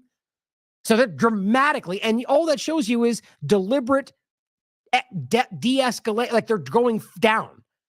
169 on average a day on April, 97 on average a day in May, 79 from the 18th to June, and then 55 from 19th to 24th. They are slowly driving them back into starvation while pretending they're giving more than ever. This is evil. This is pure evil. Laughing about it all the way along, by the way. Makes me sick. Now, Asal Rod highlights what the New York Times posted, which should make you outraged. The World Food Program, high risk of famine persists. We just showed you the IPC, same point. UN, we can't deliver aid to Gaza if Israel doesn't improve safety. Why? Because they're shooting at people. Even the US had to publicly say, stop shooting the police that are guarding the aid. Hunger crisis experts, it says right there, the IPC, 500,000 face catastrophic hunger, 96% acute food insecurity. New York Times writes the article, what is famine? Very, what's the word? Esoteric of you. The point is, what is a famine? What does it even mean? Who determines that one exists? This is what they're doing. Don't forget, the New York Times has a location in occupied territory that used to be a Palestinian home. Wonder why they're lying for Israel. The bottom line is, it's obvious it's happening, and every single entity that they've always told you to look to in these moments are telling you that, and what do? What is it? Who decides? Question it. Question everything. That's right, always, but don't deny the facts in front of you. It's obvious what's happening when children are starving, when you can see that they're withholding food, when they're shooting people going for aid. It's easy to see that the New York Times is gaslighting for genocide. And again, watch this. It's undeniable. This is a clip from a few shows ago. It's up from June 19th. Very clear that this is obvious. Tiberius highlights and this is Elon Levy after that show, simply saying, good morning. I'm still waiting for an apology from people who accused Israel of inducing famine. He says, when the UN just admitted there is no famine, which is not even remotely what they did. At best, you can say that they had not enough information to confirm that famine had begun. And then the first paragraph says, do not, like I already told you. And yet he just what he thinks is that you're as stupid as he is. He just goes, they're not even going to read it. In fact, they even linked to the article that explicitly said people are in famine. But the point was they couldn't have enough information to explain or to highlight the evolution of where it went from their last report. And I just read it to you. They very clearly said people were in level 5. He's lying. At the very least, many different groups from around him and him himself in other posts argue that starvation was a hoax. I showed you the tweets themselves. Tiberius says this didn't happen because it didn't. The UN never said that. He says not only does Elon support starving Palestinians to death, he lies about it to portray some moral high ground that doesn't exist. He is the Goebbels of Zionism. I agree. Now, sadly, here are some examples that are continuing to grow, even according to UN entities and people that are watching famine like the IPC. Zionists are still blocking aid trucks and cheering about it happening like it's an achievement. We see they're promoting this, guys. They're having dance parties. They're blocking the aid. They're putting rocks in front of the trucks, protected by the IDF. There's countless videos of this. There's now people going out there and documenting as they do it. And we're supposed to pretend that's not easy to prove? This is what's happening. Children are starving to death. Suppressed News highlights a child is now announced to be dead due to malnutrition and forced starvation by Israel. It's not the first time. They're walking out with this child, showing everybody what's happened. He just died because he was not being fed. Not because they have any choice, but because they're being forced into a position where they don't have what they need. This is being hungry and how much pain he went through till he died. Shame on all of us. Now here is how Netanyahu responded to certain accusations about exactly what he's actually doing. The fact that Hamas fighters need water doesn't justify denying water from all the civilian population of Gaza. Your response? Well, I think this is absurd. This is beyond outrageous. He said that we deny water. Yeah, and he's making a totally false accusation. We are putting a complete siege on Gaza. No electricity, no food, no water, no gas. It's all closed. We're fighting animals and are acting accordingly. This is completely opposite of what he's saying. He's saying that we're starving people. You know, we have supplied 500,000 tons of food and medicine with 20,000 trucks. Yeah, we've already gone over this 20,000 truck narrative. It's easy to divide with the amount of days that were there, and they're below 200 a day, or I think it was 200 or less. Either way, it's not 500 was the point. I'm just trying to recall off the top of my head. It was below 500 a day. And even then, we can prove that they weren't even doing that. 20,000 itself was a lie. But the lie they put out proves that they were giving less than half what was needed to maintain food insecurity. They know. Remember in the beginning, they told you this. They were going to restrict it. Not just Galant's or whatever, I forget his name off the top of my head. Not the war military cabinet, but even before October 7th, they said we're going to bring it down to bare minimum caloric intake. That in and of itself was a crime back then. The siege goes back long before this. It's so transparent that they are doing this on purpose. With 20,000 trucks. Israeli troops opened fire on a crowd waiting for food aid, killing 112 people and injuring 760 others. This guy is out to demonize Israel. He's doing a hit job. He's creating false symmetry, false facts. Same old narrative. And he's doing a grave injustice to the international court. Oh, is he? The point is that he's calling for his arrest. So what else are you going to do but call him a liar? Now, speaking earlier about the ambulances and even the article written by Haaretz, it turns out everything they're doing, I think, is actually very obvious. But some of these things are just especially obvious that shows you either a complete lack of control, which I think is obvious as well, or that they don't care if the world sees what they're doing. And I think it's a little bit of both, but I honestly think that they just don't even have control over these people, the IDF on the ground. Mustafa Borgadi highlights, during its attack on Khan Yunis, the Israeli army destroyed and then buried the ambulances from the hospital. And he argues to disable the medical emergency services in the area. No matter what you think the reason was, what are you supposed to justify? How are you supposed to justify this? If they were being used by Hamas, like the point is that you're burying them so they can't be used. There's no legal dynamic there where you can say, well, Hamas was using them, therefore you're destroying emergency infrastructure, emergency systems on purpose, like they're doing with everything else, bombing hospitals, destroying, attacking nurses and doctors and everything you've seen. All you're seeing here is the more evidence that they've literally buried these ambulances so they just couldn't keep using them. Meanwhile, your governments act like they're fighting one entity and everything else is about saving the Palestinians, while they know that's not true, while they arm the genocide. So much evidence. It's overwhelming. Look at that.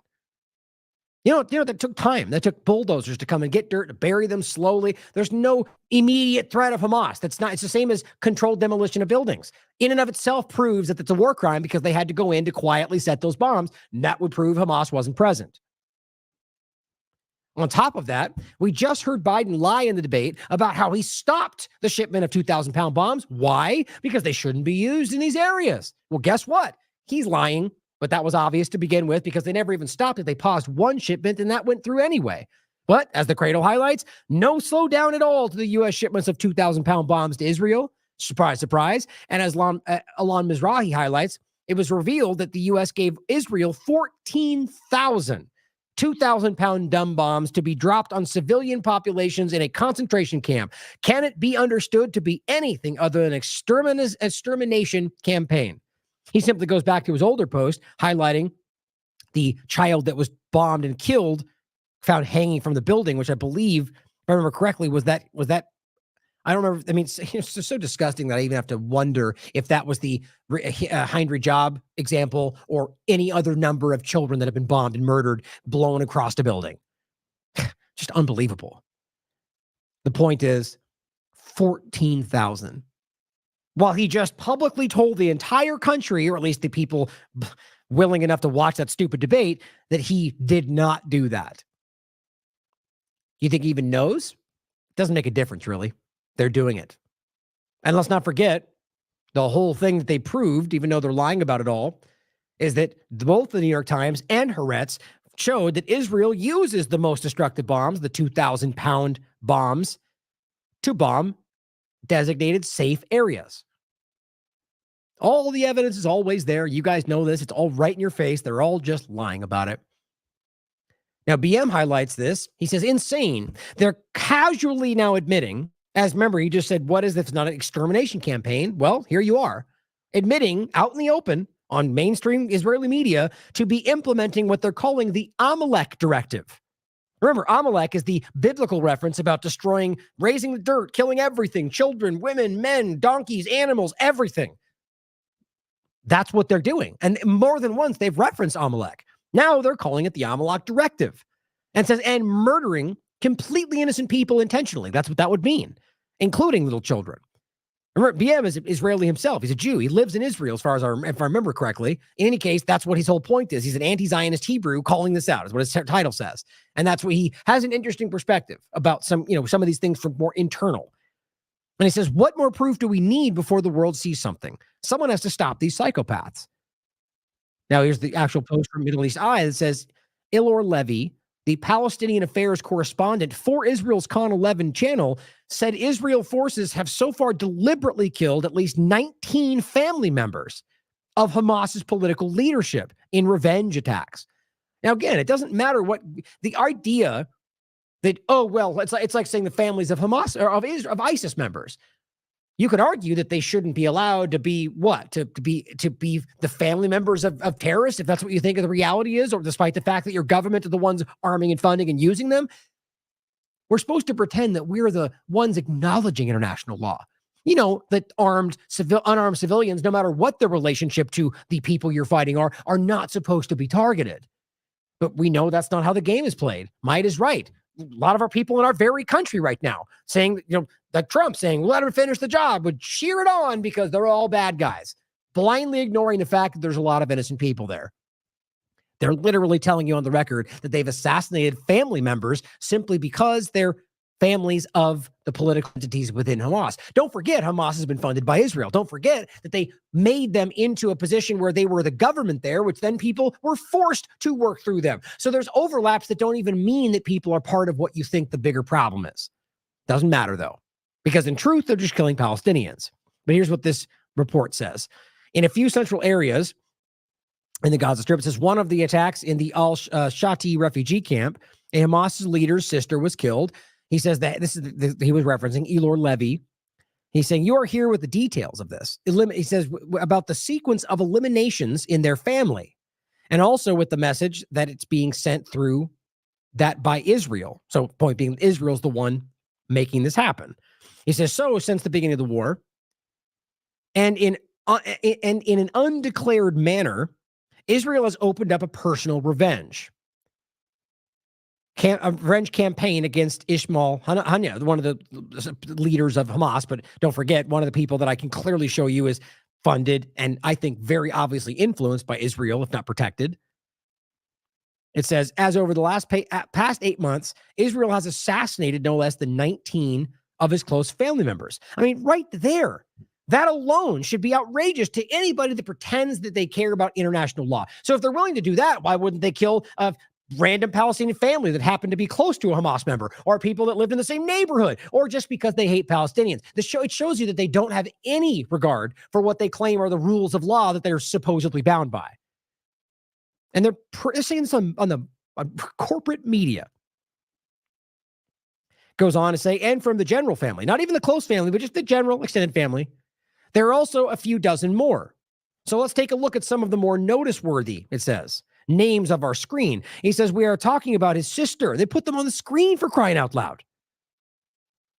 That was assassinated today. And 2 months ago, 3 of his sons. And with them also 3 of his grandchildren, putting X's on their faces on the screen. There are also 2 more grandchildren of his that were assassinated within the first few weeks of the war. Not by accident, you might understand, assassinated. Even his sister that lives here in Israel was arrested already a few months ago. So lives in Israel and nonetheless was taken. Probably dead, as far as I imagine. There's a possibility that we are talking here about a very clear Israeli message to Ishmael, and that he is on their target list. Unbelievable. Oh, proudly displaying their crimes, almost unaware.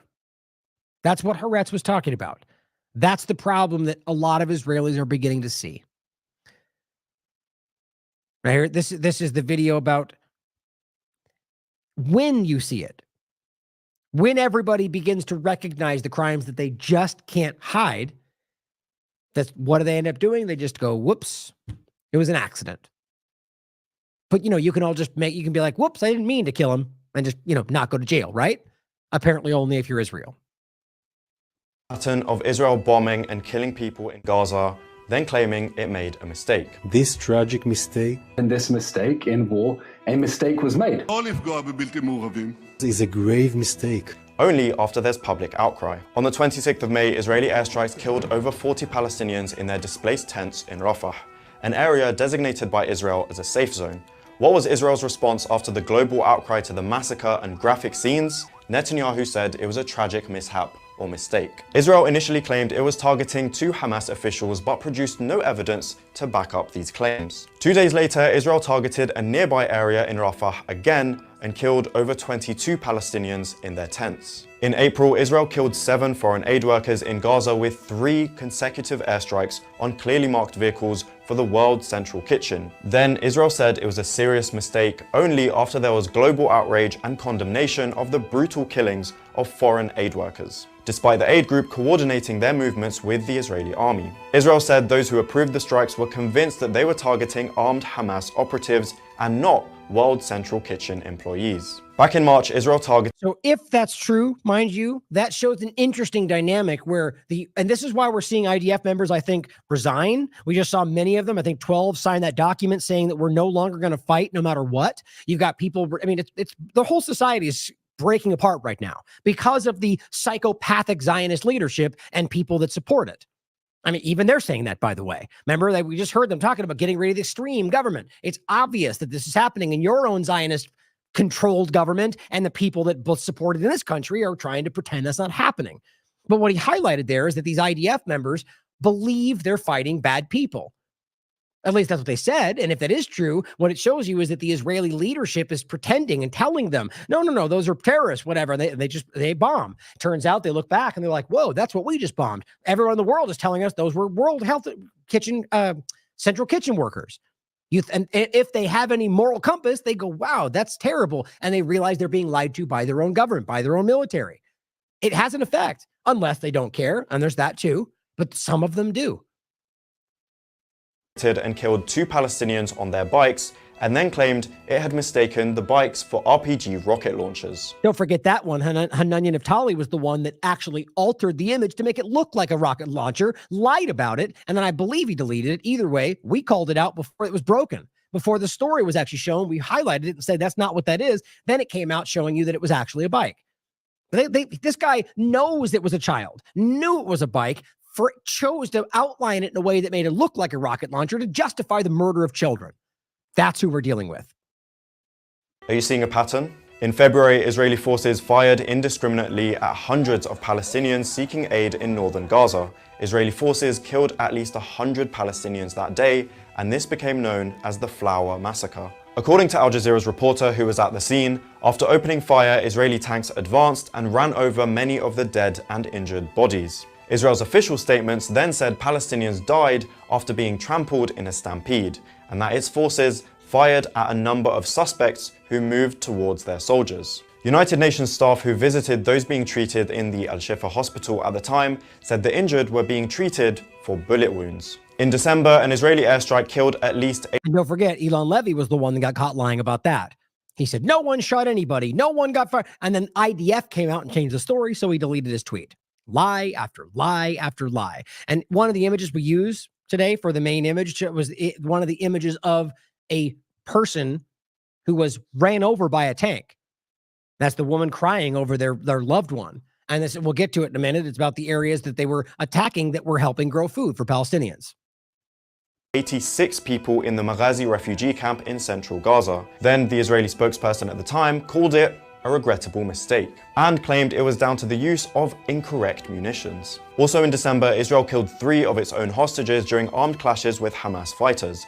Then, an IDF spokesperson said the 3 were mistakenly identified as a threat. The hostages were reportedly waving white flags. The late Dr. Rifat Al-Arir, a poet and professor of literature from Gaza who was killed by an Israeli airstrike on his home in December, said in a lecture back in 2021, like if Israel bombs some area here or there, you just ask the question, okay, there must be something that made Israel bomb this particular area or this particular house. But most often, Israel will come out and like, oops, we made a mistake. Oops, we killed these 50 people by mistake. We didn't mean to kill these. We didn't know that Israel that knows everything with the technology and everything here. Now, when we look back at the killing of 6-year-old Hind Rajab at the end of January this year, Israel's response claimed that its forces were not present near the vehicle or within the firing range. A Washington Post investigation later found that Israeli armed vehicles were present in the area that afternoon. You know, Matt Miller just lied about that. Even despite the investigations, despite all the forensic evidence, just lied and said, well, Israel, well, it technically didn't lie. He just said Israel said they weren't there. Next question. Oh, so just ignoring the evidence, ignoring the facts on the ground because Israel says, yeah, not hard to recognize your complicity in genocide, Matt. Also, the gunfire audible as Hind and her cousin Leanne begged for help, and the extensive damage caused to the ambulance were consistent with Israeli weapons. All the way back in October, following a suspected Israeli strike on the Al Ahli hospital in northern Gaza, Israel blamed it on misfired Palestinian rockets, a claim they didn't back up with conclusive evidence and one that Palestinian groups vehemently denied. That was an important one because right out of the gate, Hanania Naftali tweeted out saying it was Hamas using it as a military base. And then the IDF came out and said, whoa, it was a misfired rocket that Hamas it came back and hit them. It's their fault. So he deleted the tweet, which is very, very easy to see. And then more importantly, every single hospital after that, they used his original excuse. Hamas was using it as human shield, never proved any of them, just simply showing you that they had a little bit of miscommunication on how they were going to use this narrative. And they went, it's just crazy to me how obvious all of this is, caught one after another, and your governments continue to support them. Following an investigation, forensic architecture said while what happened at Al Ahli remains inconclusive, the Israeli military launched an aggressive disinformation campaign. When Al Jazeera reporter Shireen Abu Akleh was deliberately killed by an Israeli sniper in Jenin in 2022, Israel initially tried to deflect the blame on Palestinian fighters in the area. Investigations later confirmed that it was indeed an Israeli sniper that deliberately targeted and killed Shireen Abu Akleh. In May this year, after Israel admitted killing 5 of its own young soldiers by mistake, Israel's military leaders apologized for both incidents and promised to sharpen their rules of engagement. Israel repeatedly claims it does not target civilians and boasts being one of the most technologically advanced military powers in the world. Yet, in the last 200 days, Israel has dropped over 75,000 tons of explosives on Gaza and killed over 36,000 people, the majority of whom are women and children. Because they're trying to.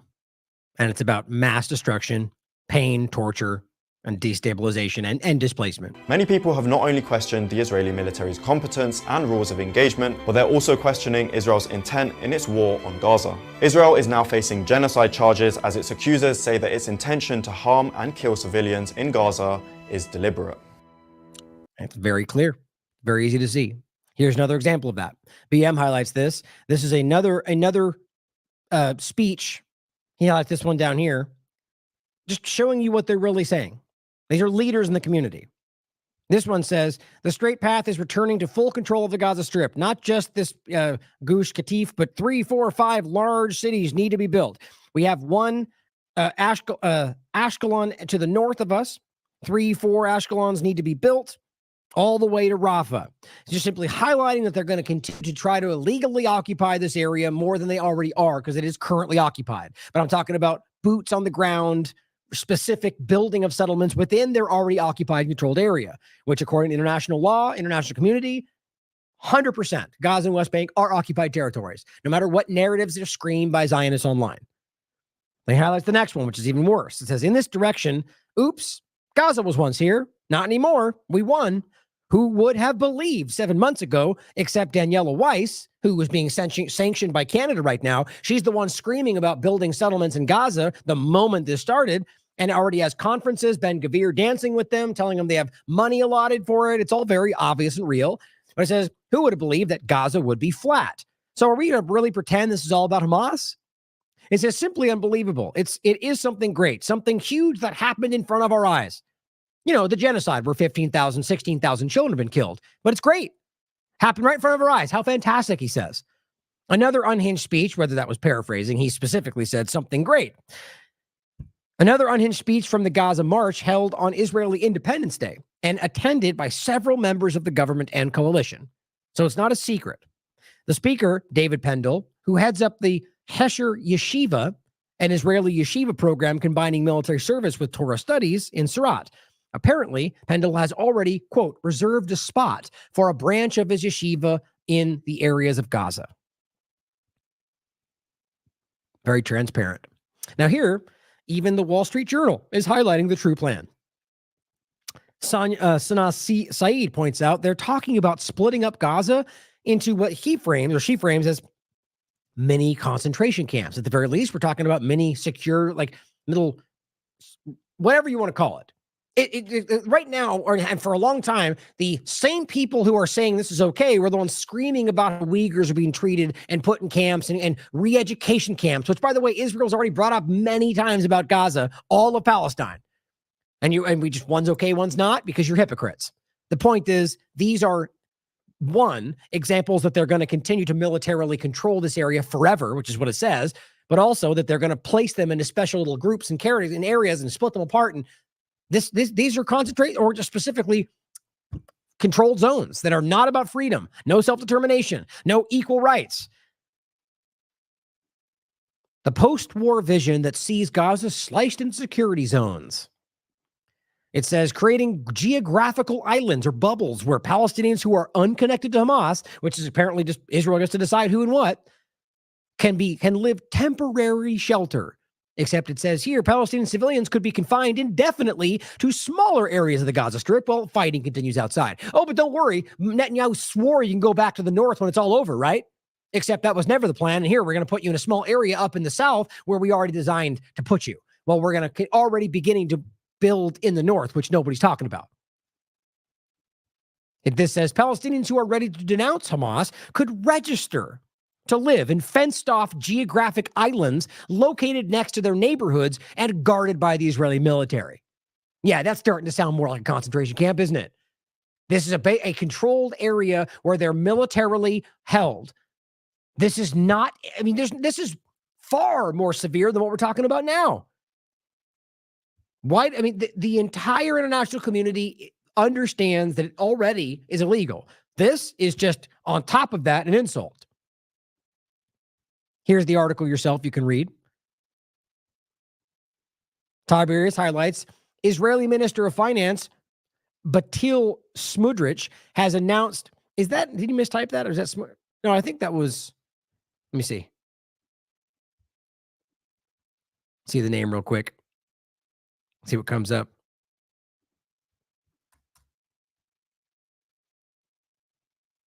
Yeah, I think that was.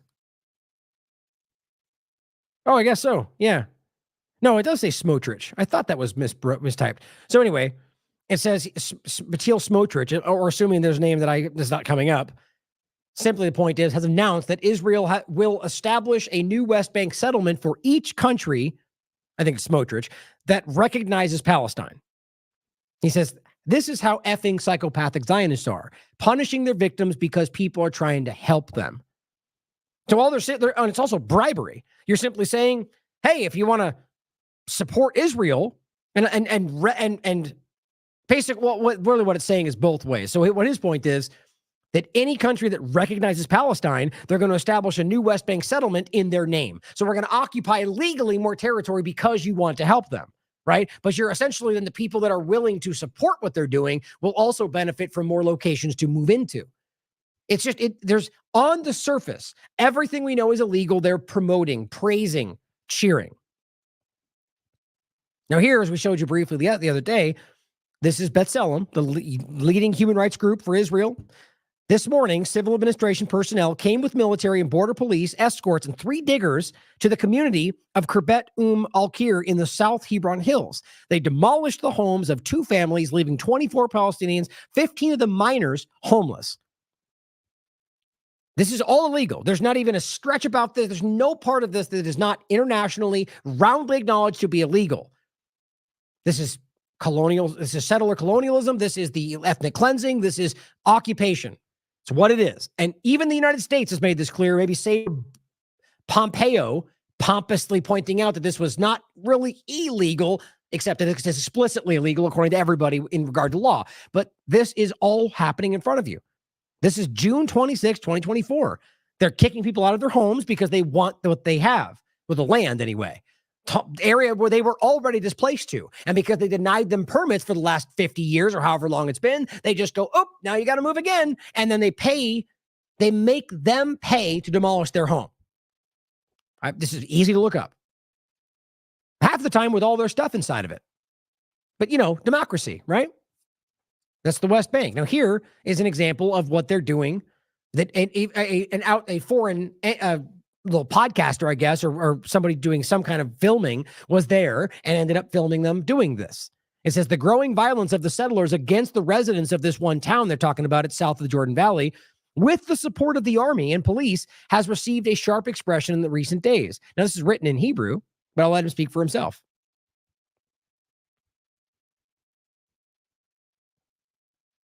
Or hold on. Oh, you know what? I don't think I actually grabbed it this time. Let me see if I have it elsewhere. Hold on one second.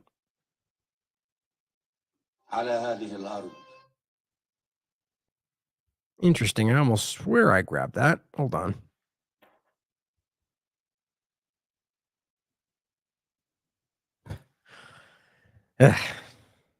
Something funky going on this computer. I think that, the one thing before everything just happened, by the way, remember the day before that, my computer wouldn't even turn on. So who knows what's going on? I feel like there's something very strange going on here. Weird. All right. Well, let me grab that again since I'm talking about it. 100% sure I downloaded this because I can see it. But anyway, so let's grab it again. It's little stuff like that people go, oh, you're crazy conspiracy. I never am saying I know for sure anything. But I think we all know at some level there are some pretty crazy things going on when it comes to suppression and so on, but only really saying that to fill the time. Here we go.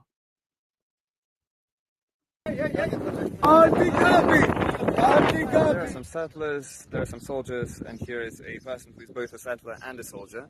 And we're standing right at the entrance into the village of Ras Al Ain. For the past 2 hours, 2 settlers were sitting here writing down the license plate numbers of every Palestinian car that was going in and out. We were sitting here to monitor them. At some point, a Palestinian car stopped and the settler came up to it to film the people inside. So we stood between the Palestinian and the car. The settlers considered that harassment, so they called the army. First person on the scene was a settler cop who is friends with the first two. Now the army came here and they're chatting with the illegal settlers who live in a settlement which is illegal even by Israeli laws and regularly come to attack the Palestinians here. They're asking the cop and he's saying, do you know that this is an illegal outpost? And he says, sitting on private Palestinian land? And he goes, I'm not going to touch these things. As the police officer, the one, supposed to be upholding the law. He says, you're not going to drag me into this. See, because they know it's protected by the higher levels of the government because this is an apartheid state. They know that. So he's not, whatever he thinks, I'm not even going to get involved. And he says, it's not my business. Oh, the law is not your business? No, Zionism occupation is not your business. He says, it's mine, it's his. This is Palestinian land. This is all Israel land. And he goes an hour later, it says, right now, you're and they're there. That's what we're going to do now. That's it. And it says, and tomorrow they will come back here. Basically, he's kind of pointing out that, we'll get them out of here. They're going to just come right back. And he says, yeah, tomorrow you're going to go there and they're going to go here. He's just kind of going, blah, blah, blah. Like he just doesn't want to hear it. I'll let it play out. Is illegal even by Israeli laws and regularly come to attack the Palestinians here.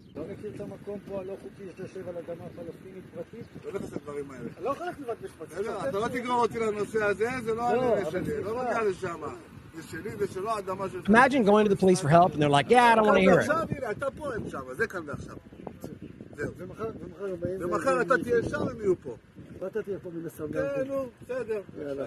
Basically, at the end, they said, well, and then you're going to have to come right back out because we're going to call you again. He goes, yeah, well, okay. So it's just, there's no recourse. There's no restitution. There's no way for them to go, there's a crime being committed and I want something to happen because the people who are supposed to enforce it are completely cowering to the power structure that don't care, that want this to happen. It says right now they're standing on private Palestinian land. Yes, he acknowledges it. And are you going to do something about it? He says no. That's the reality, guys. There's not a secret. The world knows this. It's just about the power structures not caring. Kenneth Roth highlights under Netanyahu and Smotrich, that's who we were talking about. The most extreme settlers have taken advantage of a far-right government, quote, to engage in unprecedented vigilantism, according to the United Nations. And they've counted 968 attacks on Palestinians involving serious vandalism and injury just since October 7th. 968 times in the West Bank. Now, here are the people that we were just referencing. That's Weiss right there. You know, the one that was been proudly saying this was happening despite our own government pretending it's not. Canada just imposed sanctions on prominent Israeli leaders in the settler movement and the organizations in the West Bank. Now, it says, for their role in facilitating, supporting, or financially contributing to acts of violence against Palestinian civilians and their property, according to Canada, a wildly Zionist pro-Israel government. It says Canada is the first government to sanction Amana, the group we're talking about. This is their settler, illegal settlement movement. One of the flagship organizations of the settlements in West Bank, all illegal. The movement is headed by Zeev Heaver, a former member of the Jewish Underground, which, by the way, was a terrorist organization that operated in the West Bank in the 80s. That's how ridiculous all this is. These are the people in charge, or at least in positions of power. It says Amana has been involved in the establishment of many settlements and unauthorized outposts throughout the areas we're discussing. Its supreme goal is to settle 1 million settlers in the areas of the West Bank. Now, I argue this article seems to weirdly omit the obvious nature of how all of them are pointing at Gaza right now. They're having conferences about settling Gaza. So they seem to kind of omit that here, which I think is telling. But it says a series of investigations published in Haaretz in recent years indicate that to that end, the movement is violating the law. So even Haaretz is going, yep, those are illegal. So everybody knows that. It says Weiss, who is this one with the white, and oh, don't forget, by the way, the reason they're wearing those head coverings is because it's illegal for them, or not illegal, excuse me, but from the more conservative Israeli society or Jewish society, they have to cover their hair. Just like they make fun of Iran, except it's bad when Iran does it, but for them, it's okay. It's ridiculous. Why? Because their skin color, most likely. But it says Weiss is the head of the Nahala movement, which works to establish illegal outposts and was behind the establishment of the Eviatar outpost. The Lihava movement is the founder Bentizi Gopstein are also among those sanctioned. Gopstein advises National Security Minister Ben-Gvir on issues regarding the police commissioner, and officers in the organization. So the people that are being sanctioned by Canada are directly working with one of the leaders of the government right now. How ridiculous. Israeli Finance Minister Bezalel Smotrich said that all sanctions are, quote, an attempt to give a huge reward to terrorism and the massacre Hamas committed. That's all. You're racist and you're supporting Hamas. That's the best they can do. Don't worry about the fact that they're sanctioning a person committing a crime. It has nothing to do with either, but, it doesn't matter. You're racist. It says, after October 7th, he said, a huge majority of Israel understands the terrible danger of establishing a Palestinian state. What does that have to do with illegal settlements and you breaking the law? They're just buzzword talking points. And the reality on top of that is that they've never wanted a two-state solution, despite the lies they continue to sell to the world. Ben-Gvir called Canada's sanctions a distinctly anti-Semitic decision. Of course it is. It's not about individuals breaking the international law. It's about the fact that they secretly hate Jews, even though their government is explicitly supporting Israel. But who cares? You can't step out of line. You can't do anything you dislike because then suddenly you're anti-Semitic. That's the reality of making anti-Semitic mean nothing, which makes people miss the real anti-Semitism, which makes Jews, put at more risk. That's what Zionism does. It says a sovereign country, this is interesting, will not accept dictates from any country, and even more so, will not impose sanctions on its citizens out of political decisions on foreign policy matters, unless they're Palestinians, or unless they're just Jews that you don't like Ethiopian Jews or ultra-Orthodox Jews, you absolute hypocrite. His point is simply trying to say you're not allowed to dictate what we can do as the Israeli government, which, by the way, they've made clear in the Knesset more than once. More than once, they've stated publicly that they can violate international law anywhere in the world. That's what they've said. It's on the record. Look it up. It's easy to find. And that's what Israeli government thinks. But you can't do it to them, you see. That's the point. That's the thing. You can't do that. These people are maniacs. Now, on the point of the West Bank settlements and everything else, I briefly showed this the other day. Here's the Jewish Journal highlighting, and this is the synagogue that was selling Palestinian land in LA, which they called racist, and really it was protesting illegal sale of land and got beat up by Zionists, and they called that their fault.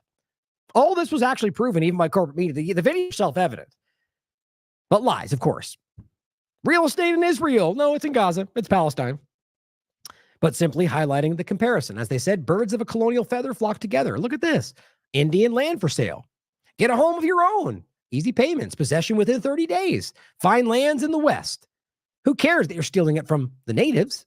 Same exact scenario. Mohammed Shihada highlighted the fact that in another situation in the same conversation, it says in Caesarea, people are angry about the sale of houses to Arabs. It says, quote, 10 Arab families already live here. But yeah, we're supposed to pretend that in these areas, it's completely, everyone's happy and they all live together and they love each other and they're equal rights and all that, right? Except you can't live here. Arabs can't. We already got too many Arabs here.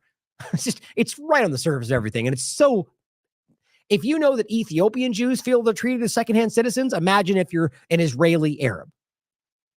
It's just embarrassingly obvious how disgusting these people are. And it's not every Jew or every Israeli, but it's sure a problem in that country.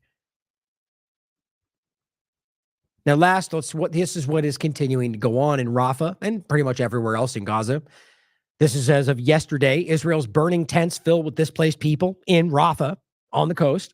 The U.S.-Israeli Holocaust continues, and the world just stands by watching. This goes back one day before on the 20th. This is the 29th still. The next one's one day before. Khaleesi highlights on May 24th, as you remember, the ICJ ordered them to stop attacking Rafah. A legally binding order. Didn't care. Israel bombed Rafah 60 times, 6-0, in the next 48 hours, burning at least 50 people alive. Guess what the U.S. did? Gave them more weapons. Israel is still bombing Rafah today.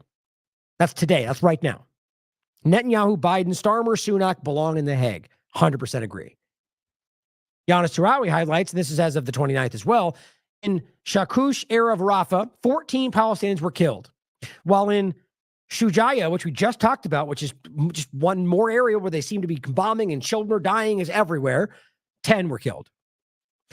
Also, 4 were killed in Sabra area of South Gaza City, 4 others in the old city, and Deir Balah, 4 with Mabhu family killed within one family. The military's focus on the Shakush area in Rafah and Shugaya.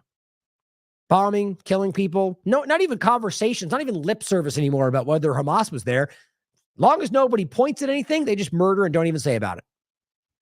Here, the Israeli occupation forces bulldozed, this was today, posted today, 500 acres of agricultural lands, demolished greenhouses in Rafah. This, by the way, again, this is already a story that's been reported more than once. We showed you the videos of them. One of these were, on top of them demolishing greenhouses because they're growing food, we even see the aid drops landing on the areas where it's destroying the things that were growing food. I don't think that's by accident. Destroying the last food source they have. Now, these were bulldozers that came and tore this down. The point is, as always, it's transparent. This is not about Hamas. It's about ensuring that they don't exist there anymore. Now, here, sadly, is one of the images we used from today. They went searching for their father, only to find his body in pieces in the same location we just showed you, in these greenhouses that were destroyed, body in pieces after the Israeli tank ran over him. Only his foot remained, or bottom half, really. This tragic scene unfolded in Rafah. One after another, guys.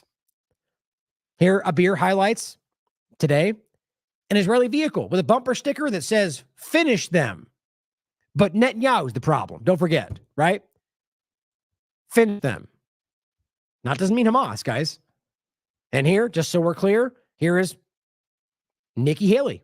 What was she writing on these bombs that were later used to burn children alive? Don't forget, that's what happened. She wrote, "Finish them." Here is Trump saying, "Let them finish the job." Israel and Hamas.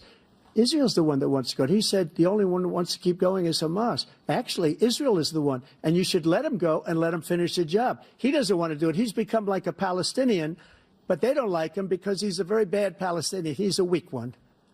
Gross. President Biden. Both of them are disgusting people. Now, Mariav Zonstein from 972 Magazine highlights, you would never know this from Western media headlines, but Israel's weekend newspaper, Mariv, right-wing outlet, is filled with commentary and analysis arguing against a war. a major op in Lebanon. Why? Because the price is too high and the result ineffective. You're seeing the same conversations about what's going on in Gaza right now.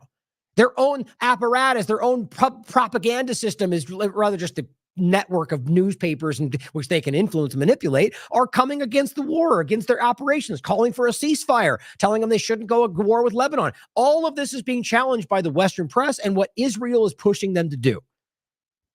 It's just wag the dog style across the board, even though in this case, real people are being hurt and killed. Wag the dog doesn't always mean completely an illusion. It just means that they are manufacturing these things to justify what they're doing. As Rania highlights, here's George Galloway, as seemingly every guest that knows what they're talking about when speaking to Piers Morgan, schooling him just in the most obvious ways. This guy, I swear, is just either that bad at his job or is seriously failing at trying to uphold the narrative. For the 7th, I felt it was on a scale completely unprecedented for one day of slaughter that we have seen in that entire conflict, that it was so barbaric, so medieval, so inhuman in the way it was executed against so many, in the main, young, innocent people at festivals, in kibbutzes and so on, that I felt you had to start this debate about what's going on with a clear denunciation of what happened that day. I have to first correct you on something. It was by no means the single biggest slaughter in the Israel-Palestine chapter. In one day? In one day. In fact, in 5 hours, with Sharon on the roof shining a searchlight into the Sabra and Shatila camps in Beirut, 3,850 Palestinian women and children. There were only women and children because the men had all agreed to sail away to Tunisia as part of an American brokered deal. Now, younger viewers will not remember Sabra and Shatila, but those two names are burned in the minds of those older and who care about it. So that's triple the actual death toll on October the 7th. Well, nearly 7,000 more were wounded on October the 7th. Yeah, but the fact that you thought, I mean, disrespectfully, that this was the biggest single day of slaughter is part of the problem. The lives, the blood of Palestinians is oftentimes by commentators and politicians regarded as less valuable than the blood of Israelis. All the blood is a disgrace, all of it. It's just sad. Now, whether he's doing it intentionally or not, these people are shockingly uninformed. At the same point made before about Candace Owens or anybody else like discovering these things about 9/11 or things that have been very clear and been out there for a very long time, not in some hidden corner, but impossible for them not to have brushed across and ignored. These are the information is very clear about how many times there have been slaughters, multiple Nakbas of Palestinians. You're going to pretend that this moment is worse than the original Nakba? I mean, it's just, this is deliberate misinformation hiding the reality of what these people have gone through. Now, to end today, I found this an important thing to point out. Now, who knows what, at this point, until more evidence comes out, what's actually happening here, but I, too, find it really hard to wrap my mind around. Thomas Massey's wife just died suddenly, as it's being reported. I'll play the clip for you. As Ariel writes, you know what I find odd about all this? Thomas Massey disclosed info that he says, I don't think they were supposed to get about having an AIPAC guy. Remember? He just talked about it. Who has influence on their policy decision-making. It was very clear. He says, which is an extreme detail that is not being brought up about this sudden passing of his wife as a way to possibly keep his mouth closed. We all know how dirty our political system is. Somebody made an example out of it. That's their opinion.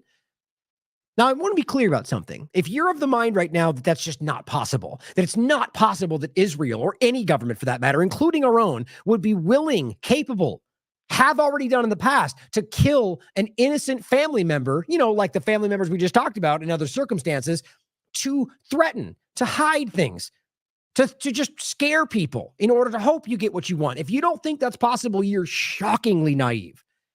It's been done many times right up until currently today. So I just want to, and that's not in no way to suggest that we know what happened here.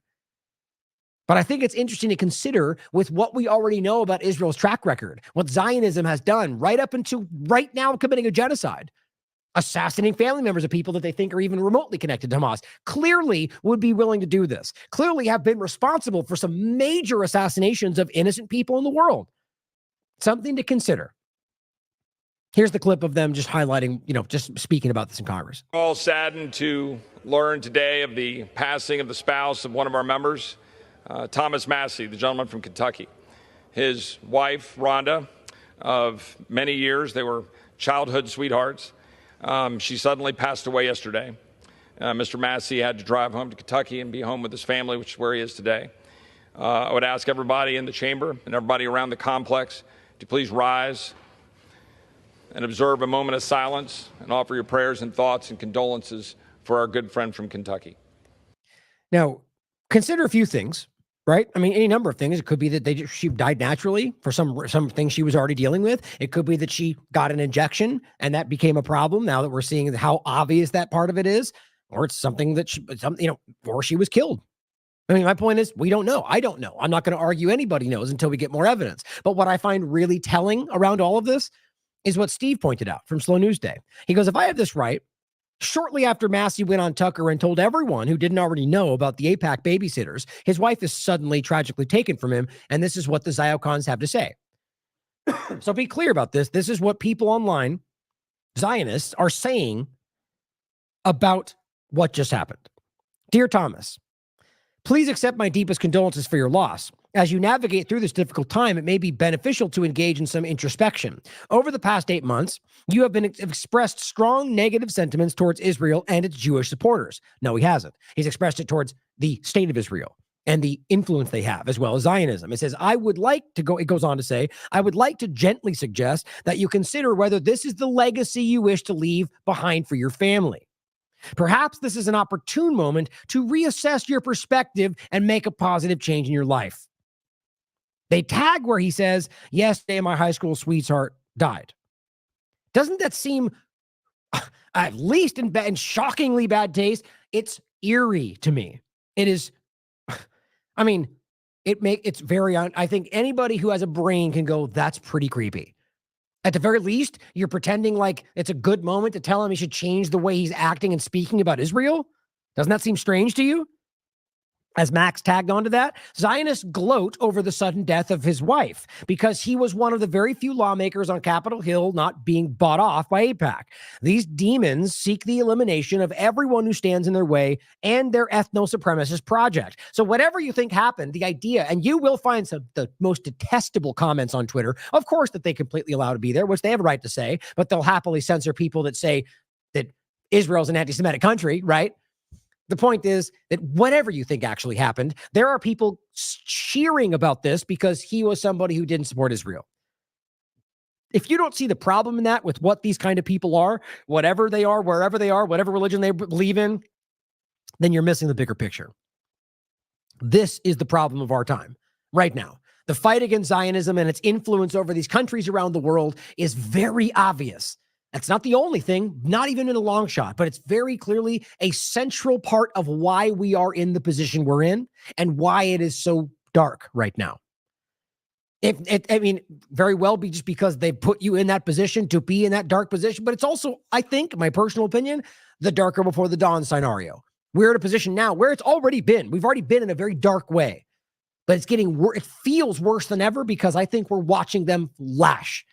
They are in a corner. They don't know what else to do, and they're making it hard as everybody to pull you down as they collapse. But it means we're going in the right direction. That's what I think. But just recognize that we need to start acknowledging what this is. It's Christian Zionists, Jewish Zionists, Zionists that, I think the reality of it, which don't really believe it. It's really about manipulating religion, any of it. Or people that simply support what they're doing.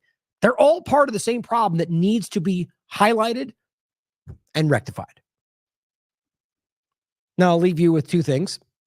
This is a really, I think, powerful clip.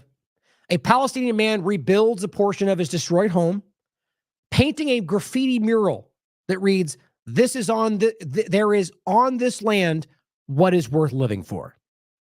Resolute in his determination to carry on with life despite hardships. Building this in the middle of a destroyed Gaza. The resilience of these people is inspiring.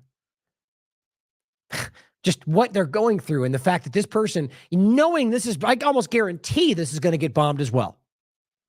It's powerful. I'll play this and I'll leave you with a clip from Mouse. It says, Twitter deletes the account of Saudi YouTuber after he made a video about the Gaza massacre, which continues to this day.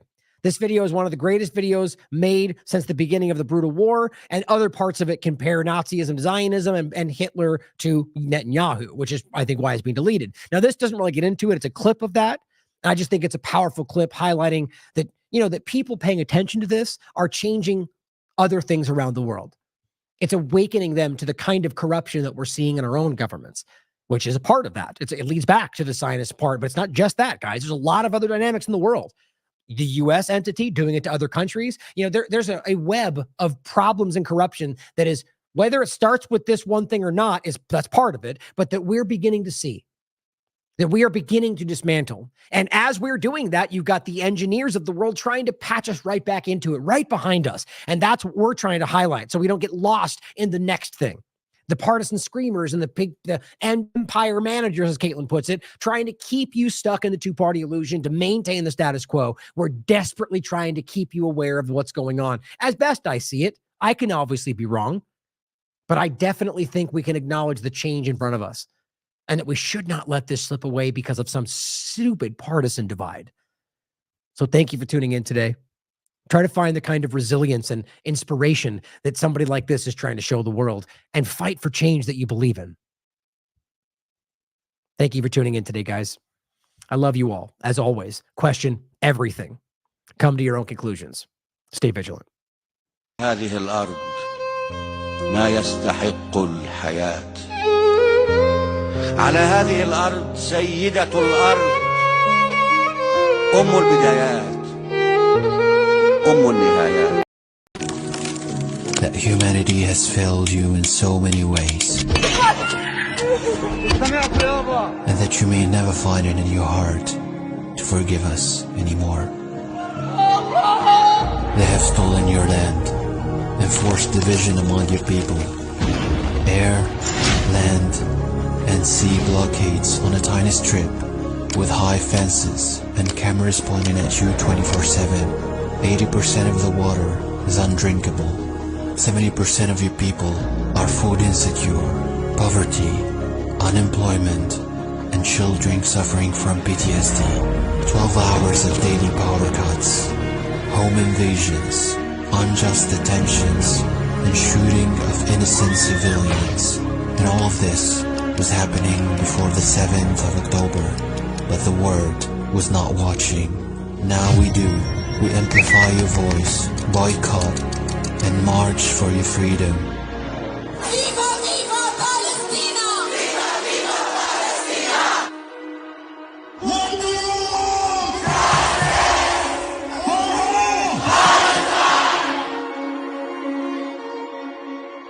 And still, we feel that we're not doing anything. But you did. You Gazans have liberated the United States of America. There's things I couldn't say that I can say now.